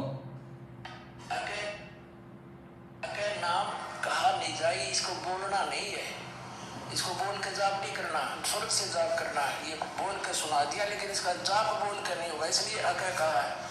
विजय इसलिए कहा इसको कि जैसे परमात्मा का भी शरीर था और धर्मदास का भी शरीर था, लेकिन परमात्मा ने कहा था चौथा युग जब कलयुग आवेगा तब मैं। ये सुनो ध्यान से। यहाँ विजय इसलिए कहा इसको कि जैसे परमात्मा का भी शरीर था और धर्मदास का भी शरीर था, लेकिन परमात्मा ने कहा था चौथा युग। लेकिन परमात्मा भी देह है। ये शायद वीडियो जो है आधा है, इसमें खैर वो नहीं है। तो परमात्मा, वैसे तो भगत भाइयों को शंका होनी ही नहीं चाहिए, क्योंकि दास आपको प्रमाण दिखा चुका है। इससे पहले बहुत सारे प्रमाण दिखा चुका है, जिसमें गुरुदेव अपने आप को बता रहे हैं। अब देखो यहाँ पर तो बिल्कुल क्लियर हो जाएगा गुरुदेव कौन है। परमात्मा ने कहा था चौथा युग जब कलयुग आवेगा तब मैं अपना एक दास भेजूंगा। परमात्मा छुप कर ही बोलते हैं। यहाँ पर क्या बोले परमात्मा ने कहा था जब चौथा युग आएगा तब मैं अपना एक दास भेजूंगा। परमात्मा छुपकर ही बोलते हैं, यानी परमात्मा ने छुप के बोला कि मैं अपना दास भेजूंगा, लेकिन वास्तव में मैं स्वयं ही आऊंगा 13वें पंथ में। कौन आएगा 13वें पंथ में? स्वयं कबीर भगवान, जो आज आया हुआ है सन 1951 से 8 सितंबर 1951 से धरती पर जो प्रकट है, वही भगवान जो आज आया हुआ है। भगत भाइयों, परमात्मा बोल रहे हैं, मैं परमात्मा हमेशा छुप कर ही बोलते हैं। ये परमात्मा जो हमें बोलते हैं कि मेरा तो जन्म हुआ है, कबीर भगवान दूसरे हैं, अपने आप को भगवान से दूसरा साबित करते हैं, ये परमात्मा छुप कर ही बोलते हैं। भगत भाइयों, हमारे ज्ञान और विवेक की परीक्षा लेने के लिए, हमें ज्ञानाधारी बनाने के लिए ताकि हम आगे जाके मार ना खा जाए। क्योंकि आज तो भगत भाइयों परमात्मा धरती पे प्रकट है, कल को गुरुदेव सतलोक चले जाएंगे छोड़ के, तब कहां से आप गुरुदेव के आदेश लाओगे? उस टाइम पे ज्ञान आधार बनाना पड़ेगा अपने। वो उसी की प्रैक्टिस परमात्मा आज भक्तों से करवा रहे हैं। अपने ज्ञान को आधार बनाओ, परमात्मा को पहचानो। परमात्मा सीधा सीधा संकेत यहां पर कर रहे हैं।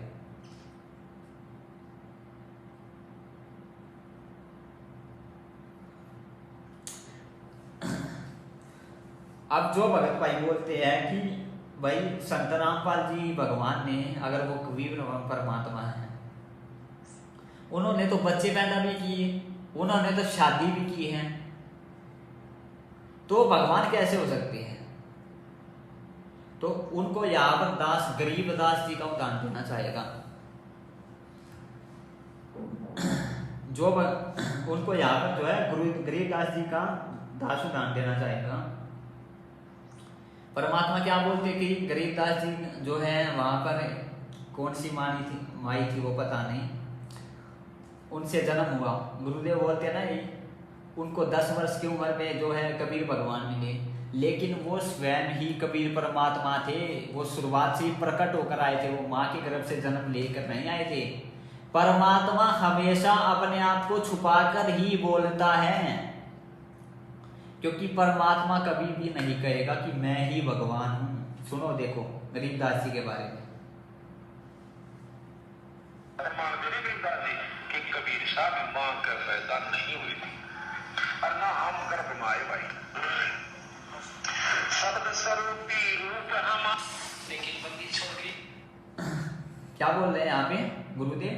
प्रमाण दे रहे हैं गरीबदास जी, कबीर साहब मां का पैदा नहीं हुए भाई, और ना ही हम गर्भ में जन्म लेकर आए, ना ही हम गर्भ से जन्म लेकर आए, हम भी यानी प्रकट हुए हैं। लेकिन गुरुदेव अब के सत्संगों में क्या बोलते हैं कि वो तो जो है माँ के जो है गर्भ से जन्म लेकर आए हैं। वो तो एक मानुष से 10 साल की उम्र में उनको परमात्मा मिले, वो तो परमात्मा के संत थे, परमात्मा के ज्ञान प्रचारक थे। परमात्मा हमेशा छुपकर ही बोलते हैं भगत भाइयों, छुपकर। क्योंकि आज के जमाने में हम बहुत ज्यादा चतुर बन चुके हैं, चतुर बोलते हैं ना जिसको, बहुत ज्यादा चतुर बन चुकी है। अब अगर कोई सामने हमारे खड़ा हो और वो कहे मैं परमात्मा हूं, तो हम इतने चतुर बन चुके हैं, उनको 4 गालियां देंगे भगत भाइयों। इसलिए परमात्मा नहीं बोलते कि मैं ही भगवान हूं।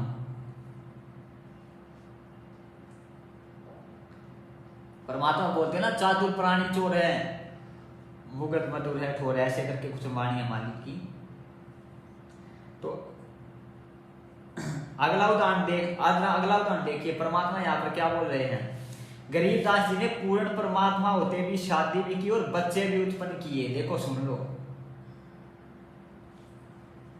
लेकिन बंदी छोड़ गरीबदासियों ने इसको बहुत आसान किया है, इसको ऐसा मार्ग बता दिया है कि आप काम करते हुए अपने खेत में, जैसे उन्होंने उदाहरण देकर बताया, नहीं तो उस भगवान ने यहाँ पर आने की कोई आवश्यकता नहीं थी, और ना ही उन्होंने बच्चे पैदा करने की आवश्यकता थी, क्योंकि वो पूर्ण ब्रह्म परमात्मा थे। लेकिन हमारे इस भ्रम को दूर करने के लिए कि आपके मन में क्या जमा हो चुकी है, हमारे अंदर भी यही थी। हम तो एक साधारण सा अपना नाम ले लिया करते थे, आरती कर लिया करते थे, जब तक हमने पूर्ण ज्ञान नहीं हुआ था, इस उद्देश्य से कि हमारे थोड़े बहुत काम सर जाएंगे, भगवान की आरती कर ले। बाकी प्राप्ति की हमें कोई उम्मीद नहीं थी, परमात्मा प्राप्ति की। तो शुरुआत में आपने सुन लिया भगत भाई, गुरुदेव ने क्या बोला। उन्होंने वो एक उदाहरण पेश करने के लिए कि कोई अगर ये सोचता हो कि बिना शादी किए हुए ही आदमी कोई मुक्ति प्राप्त हो सकती है, तो इस भ्रम को निवारण करने के लिए उन्होंने पूर्ण परमात्मा होते हुए भी शादी भी की, बच्चे भी उत्पन्न किए। परमात्मा सीधा उदाहरण दे रहे हैं यहाँ पे कि वो भगवान ये कुछ भी लीला कर सकता है। अब उन्होंने शादी कर ली, बच्चे उत्पन्न कर लिए, ये मत समझ लेना इस चीज से उनको कि वो भगवान नहीं हुए या मानुष है वो।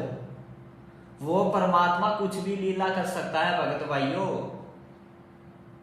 हमारे भ्रम को निवारण करने के लिए। क्योंकि आज समाज में क्या मानसिकता है कि ये जो धूने दाने ले ला कर बैठ जाते हैं, राख लगा लेते हैं मुंह पे या कुछ और कर लेते हैं, तपस्या करने बैठ जाते हैं, लोग क्या सोचते हैं यही भगत है भाई, इनकी मुक्ति होगी, हमारी मुक्ति तो बहुत दूर है। इस भ्रम को दूर करने के लिए परमात्मा ऐसी लीला करते हैं भगत भाइयों।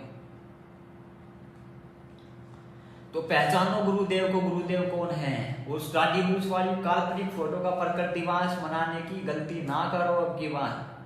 मनाना है तो अपने गुरुदेव का, जिनके रूप में कबीर परमात्मा 8 सितंबर 1951 से धरती पर प्रकट है, उनका प्रकट दिवस मनाओ ना। अरे आप सेब को खाओगे या फोटो को खाओगे, आपकी प्यास को सेब बुझाएगी, आपकी भूख को सेब बुझाएगी, या वो फोटो बुझाएगी, फोटो सेब की। इसी प्रकार जब परमात्मा अपने गुरुदेव को, असली सेब को, जो आपको भक्ति की भूख लगी है, उनको परमात्मा मान के उनका प्रकट दिवस मनाओगे, उनको भोग लगाओगे, तभी तो बात बनेगी ना। अब फोटो थोड़ी ना आपकी भूख को मिटा सकती है भगत भाइयों।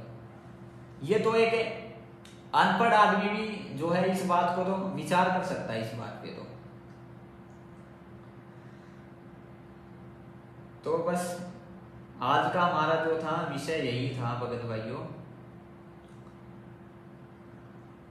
और अब जो है पीला पर्चा है एक, आज से 1 महीना पहले भी आया था कबीर प्रकट दिवस को लेके, और अभी 3-4 दिन पहले भी आया है। तो एक बार जाते जाते उसके बारे में भी बात कर लेते, वो कितना ज्ञानाधार से है और कितना ज्ञानाधार से नहीं है।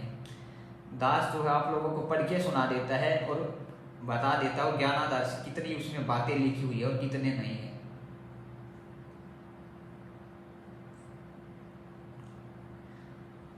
अभी जो है 14 जून को जो है प्रकट दिवस है, उसके ऊपर पीला पर्चा आया है। इसमें देखो क्या लिखा हुआ है, दास आपको पढ़कर सुना देता है।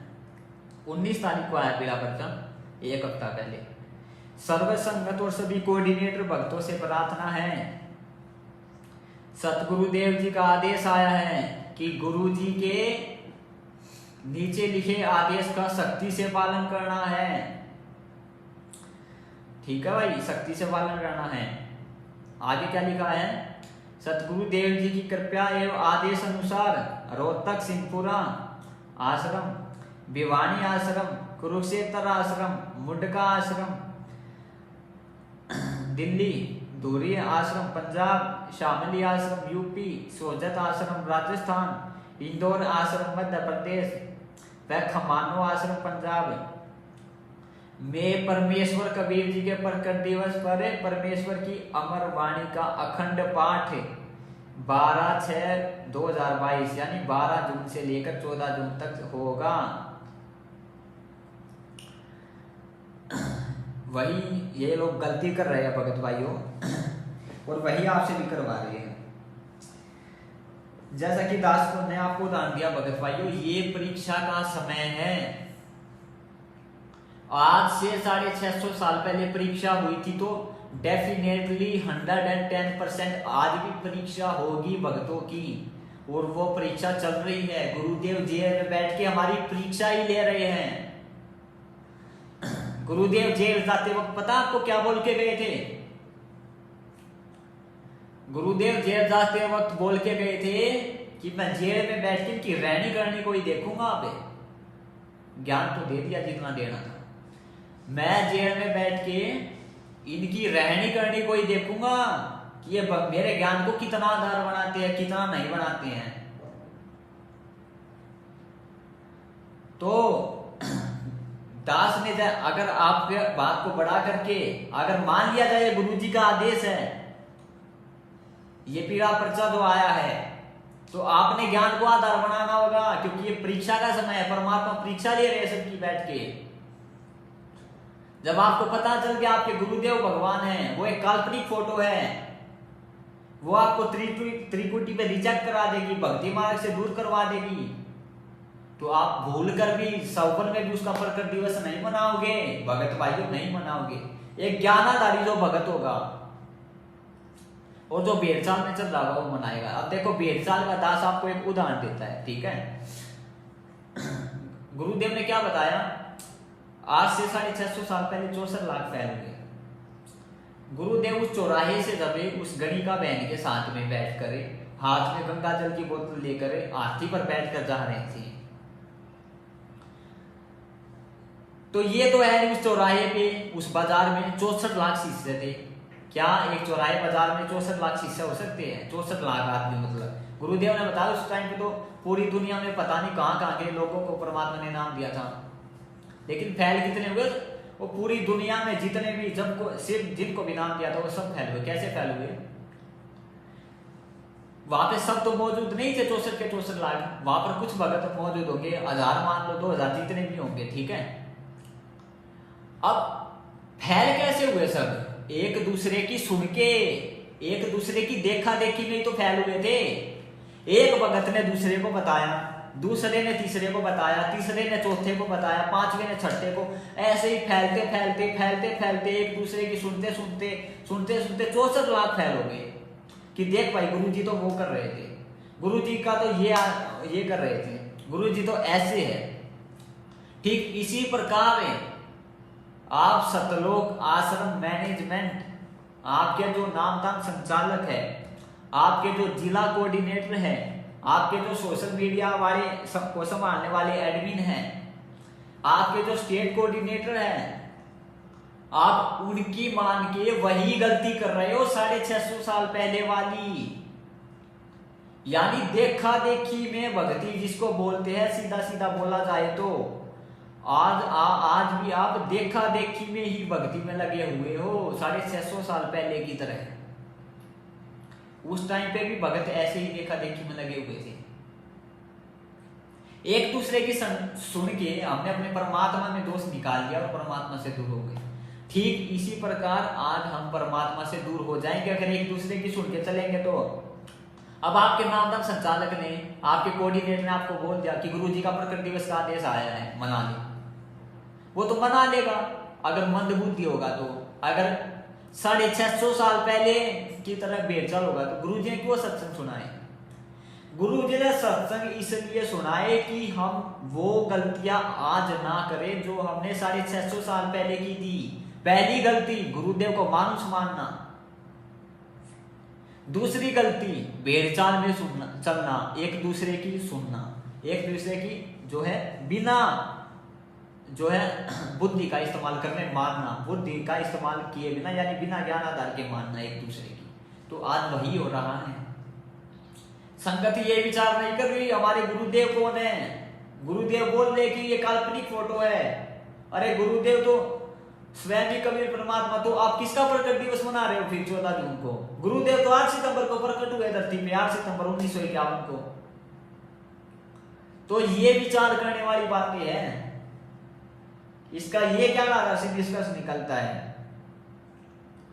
तो इसमें क्या लिखाया हुआ है आगे? इसलिए आप सभी भक्तात्मा से प्रार्थना है, परमात्मा के द्वारा दिए गए ज्ञान के आधार से अपना व्यवहार दर्शाते हुए सेवा में सहयोग करें। परमात्मा सत्संग में बोलते हैं में कि इस दास ने आज तक किसी की पर्ची नहीं काटी, यानी दास ने कभी किसी को नहीं कहा कि भाई तुम मेरे को पैसे दे दो। लेकिन आजकल या पिछले कुछ समय से जितने पीढ़े बहला रहे हैं, सब में एक आदेश आपको जरूर मिलेगा। एक आदेश आपको हमेशा मिलेगा, जरूर मिलेगा। क्या? सेवा में, पैसे में बढ़ चढ़कर सहयोग करे, खुले दिल से सहयोग करे, खुले दिल से सेवा करे, पैसे का, धन का, ये आदेश आपको हर पीढ़े पर्चे में मिलेगा। ज्यादातर में जितने भी प्रकट दिवस को लेके, अवतरण दिवस को लेके और भगवान गुरु संत रामपाल जी भगवान का जन्मदिन को लेकर ये जितने भी आदेश आते हैं या उनका अवतरण दिवस को लेकर आते हैं, सब में आपको ये आदेश जरूर मिलेगा। क्योंकि इन्होंने धर्म को धंधा बना लिया है भगत भाइयों, धर्म को धंधा। इन्होंने कितने आश्रमों के नाम गिनवा दिए। एक बात बताओ, 2014 तक गुरुजी यहाँ पे थे, क्या गुरुदेव ने कभी भी बोला तुम एक आश्रम के सिवा दूसरा कोई आश्रम खोलो? नहीं बोला। गुरुदेव ने कभी नहीं कहा, क्या गुरुदेव ने कभी भी आश्रम खोला? नहीं खोला ना। एक आश्रम के सिवा गुरुदेव ने कभी दूसरा आश्रम नहीं खोला। पहले सतलोक आश्रम क्रोथा था, उसका आर्य समाजियों के साथ जब झगड़ा हुआ तो वो बंद हो गया। उसके बाद में गुरुदेव ने सतलोक आश्रम बरवाड़ा खोला। एक आश्रम के सिवा गुरुदेव ने दूसरा आश्रम कभी नहीं खोला। गुरुदेव सत्संग में बोलते हैं, देखो सत्संग सुना देता हूं सबसे पहले मैं आपको। गुरुदेव क्या बोल रहे हैं, ये संतों के काम नहीं है जो जगह जगह पे आश्रम खोल के बैठ जाते हैं।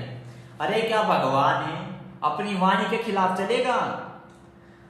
भगवान बोल रहे हैं कि ये संतों के काम, ये जगह जगह जो आश्रम खोल के बैठ जाते हैं। संतों का काम है एक आश्रम खोल ले, उसमें प्यार प्रेम से रहे, अपना एक आश्रम खोल ले और उसमें प्यार प्रेम से रहे। ये संतों के काम नहीं जगह जगह आश्रम खोल देना। देखो गुरुदेव का सत्संग आपको ना सुना देता है कि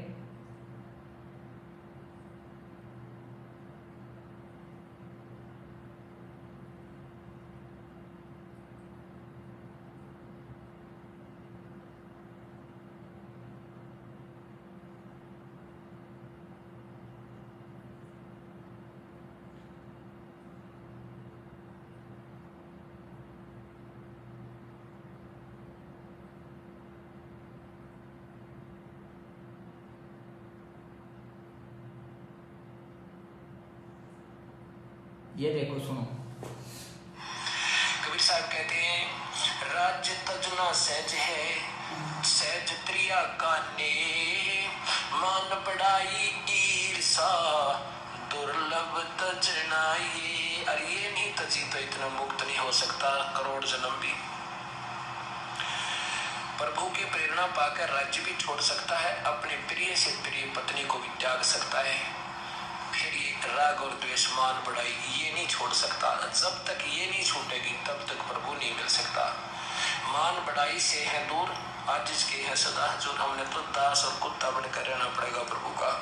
हमारी के प्रभुता 2 दिन के मेहमान है, कल सरे शरीर छूट जाए अपना। या बच्चों की तरह संत लड़ रहे हैं एक ही शहर में, और 25-25 आश्रम एक ही शहर में 25-25 आश्रम बने हुए हैं एक ही पंथ के। तो बच्चों जैसे लड़ाई इनकी, तो ये संत काहे को एक आश्रम बनावे, उसमें प्यार से रहे और फिर आम आदमी पर अच्छा व्यवहार उसका असर पड़े कि साधु ऐसे होते हैं। अब ये हमारे अंदर ही ऐसे राग द्वेष बहे पड़े हैं, तुम समाज को क्या दे सकते हैं? इस प्रकार हमने इन बातों को पुनः विचार करना पड़ेगा और तभी हम प्रभु को पा सकते हैं। ये बच्चों वाली लड़ाई संत नहीं किया करते, ये हमने त्यागनी होगी, तभी हम प्रभु पा सकते हैं। क्या संत रामपाल जी भगवान जी अपनी ही वाणी अपने ही आदेश के खिलाफ चलेंगे? गुरु जी क्या बोल रहे हैं सत्संग में, एक ही जगह पे 25-25 आश्रम खोल के बैठ जाते हैं। ये संतों के काम नहीं है, संतों का काम है एक आश्रम खोल ले, कितना एक आश्रम खोल ले और प्यार प्रेम से उस आश्रम में रहे। लेकिन गुरुदेव के जेल में जाने के बाद इन्होंने जगह जगह पे आश्रम खोल दिए, अभी तो और खुलने बाकी है। गुरुदेव के जेल में जाते ही गुरुदेव का आदेश बताकर इन्होंने जगह जगह पे आश्रम खोल दिया भगत भाइयों। और आदेश किसका बता दिया? गुरु जी का। क्या भगवान अपने सत्संग के खिलाफ आदेश देगा? नहीं देगा। आज इन्होंने फर्जिया जगह जगह आश्रम क्यों खोले भगत भाइयों? धर्म को धंधा बनाने के लिए इन्होंने इसलिए फर्जी आश्रम खोल दिए। ज्यादा आश्रम होंगे तो ज्यादा भगत जुड़ेंगे और भगत जुड़ेंगे तो ज्योति पाठ का पैसा ज्यादा आएगा। अरे आपको पता भी है पाठ करने का अधिकारी कौन होता है? आपको पता है क्या पाठ करने का अधिकारी कौन होता है? केवल और केवल भगवान सतगुरु देव। और आपके भगवान कहां बैठे हैं आज? जेल में। आपके भगवान तो जेल में बैठे हैं और मानुष से कुकर्मी व्यक्तियों से जिनकी मर्यादा अखंड पड़ी है उनसे आप पाठ करवा रहे हो 21,000 रुपए का, तो आपको लाभ कहां से मिलेगा उस पाठ का? अब देखो इसका एक उदाहरण, आश्रम द्वारा जो सतलोक आश्रम द्वारा जो 4-5 नंबर दिए जाते हैं, आप उन पे अपनी प्रार्थना लगवाते हो, ठीक है। प्रार्थना में अगले दिन आपको क्या आदेश आता है? देखो अगले दिन आपको देखो गुरुदेव से बात करने का कितना समय मिलता है उनके परिवार वालों को, वो तो पता नहीं, वो तो भगवान ही जाने, वो भगवान बात करते हैं या नहीं करते हैं वो अलग बात है। लेकिन सरकार ने कितना समय निर्धारित किया? 5 मिनट, ठीक है। 5 मिनट डेली बात हो सकती है। डेली कम से कम 1000 भक्तों की प्रार्थना जाती है उन नंबरों पे। क्या और अगले दिन आदेश और क्या गुरुदेव और वो नंबर वाले जो है वो बैठे हुए हैं, जो लोग वो बोलते हैं ठीक है हम आपकी प्रार्थना जो है गुरुदेव से लगवाएंगे, ठीक है। तो क्या 5 मिनट में मोबाइल पर गुरुदेव 1000 भक्तों की प्रार्थना का डेली जवाब दे सकते हैं? नहीं देंगे। क्या 5 मिनट में तो अरे 3-4 प्रार्थनाएं मुश्किल से हो पाएंगी। 5 मिनट 1000 प्रार्थनाओं का जवाब कौन दे रहा? अगले दिन सभी भक्तों को आदेश आता है, 1000 भक्तों को, कम से कम 1000 तो मिनिमम मैं बता रहा हूं आपको, जितने प्रार्थना लगवाते हैं उनको आदेश आता है। गुरु जी का आदेश आया है, गुरु जी का नाम बोल के बोला गुरु जी का आदेश आया, ज्योति करा दो, पाठ करा दो। केवल और केवल 2 ही आदेश मिलेंगे उनको, या ज्योति का या पाठ का।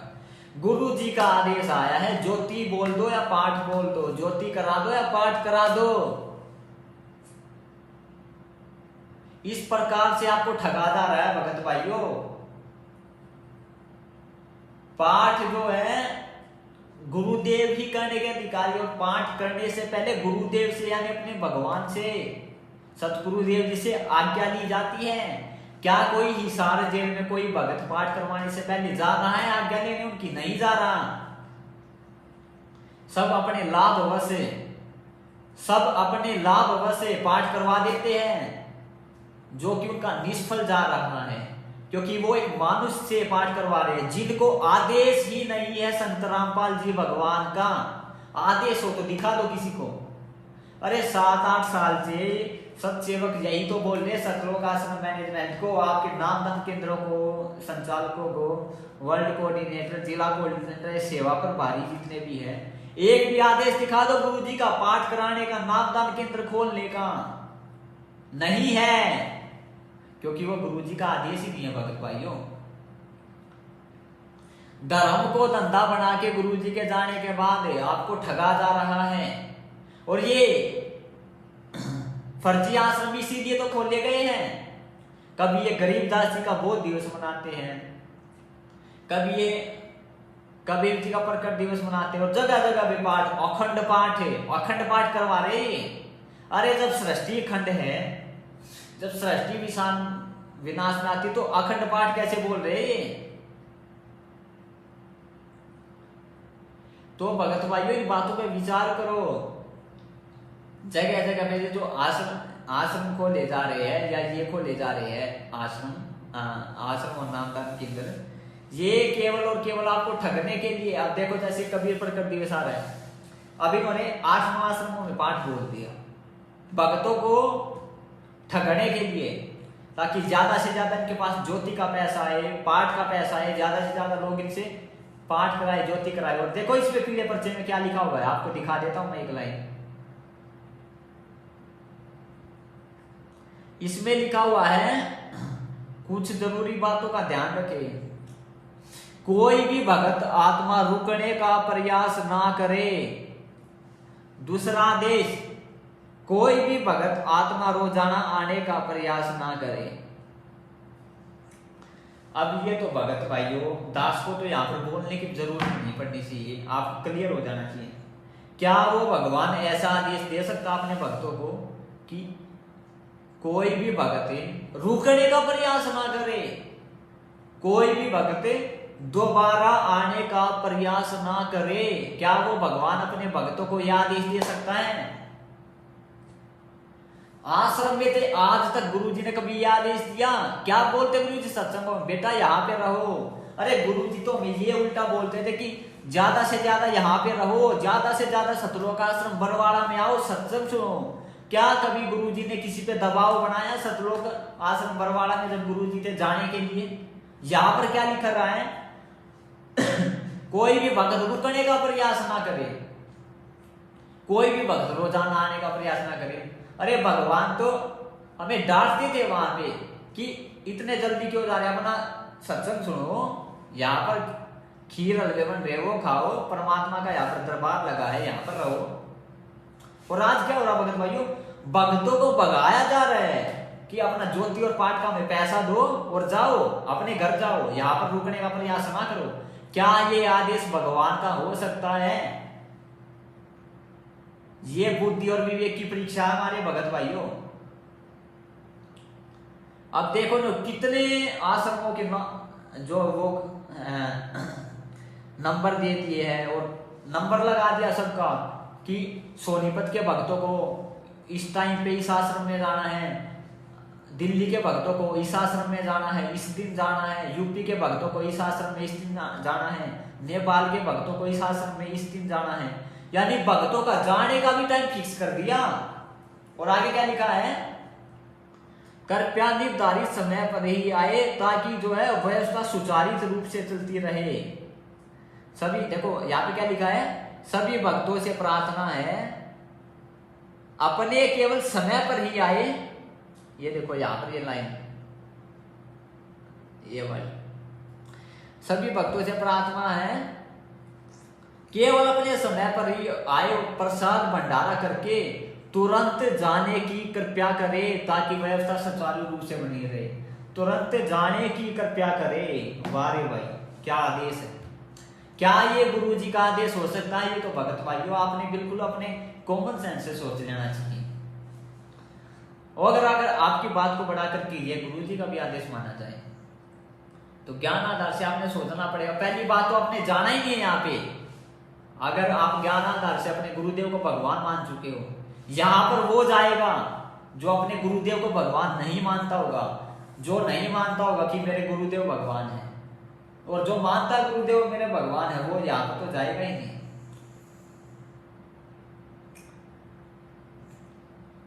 तो यही दास का कहना भगत भाइयों, इन बातों पे आप जो है थोड़ा विचार करो। ये मैनेजमेंट वालों का आदेश है, गुरु जी का आदेश नहीं है। भगतों को ठगने के लिए ज्यादा से ज्यादा ज्योति और पाठ का पैसा इकट्ठा करने के लिए ऐसा किया जा रहा है। अगर आप नए इस वीडियो में जुड़े हो, आपको कुछ भी सच्चाई का नहीं पता है, क्या मैनेजमेंट है क्या नहीं है, कौन है सतलोक आश्रम मैनेजमेंट, तो फेसबुक पर सर्च करें पवन दास भिलाई के नाम से फेसबुक जो पेज आएगा, उस पर ज्यादा से ज्यादा आप उस वीडियो को देखें, तब आपको इस सच्चाई का पता चलेगा। तो आज के वीडियो में भक्त भाइयों बस इतना ही। सभी भक्त भाइयों को दास का सच्चा है बंदी छोड़ सतगुरु रामपाल जी भगवान की जय हो। सच्चा है।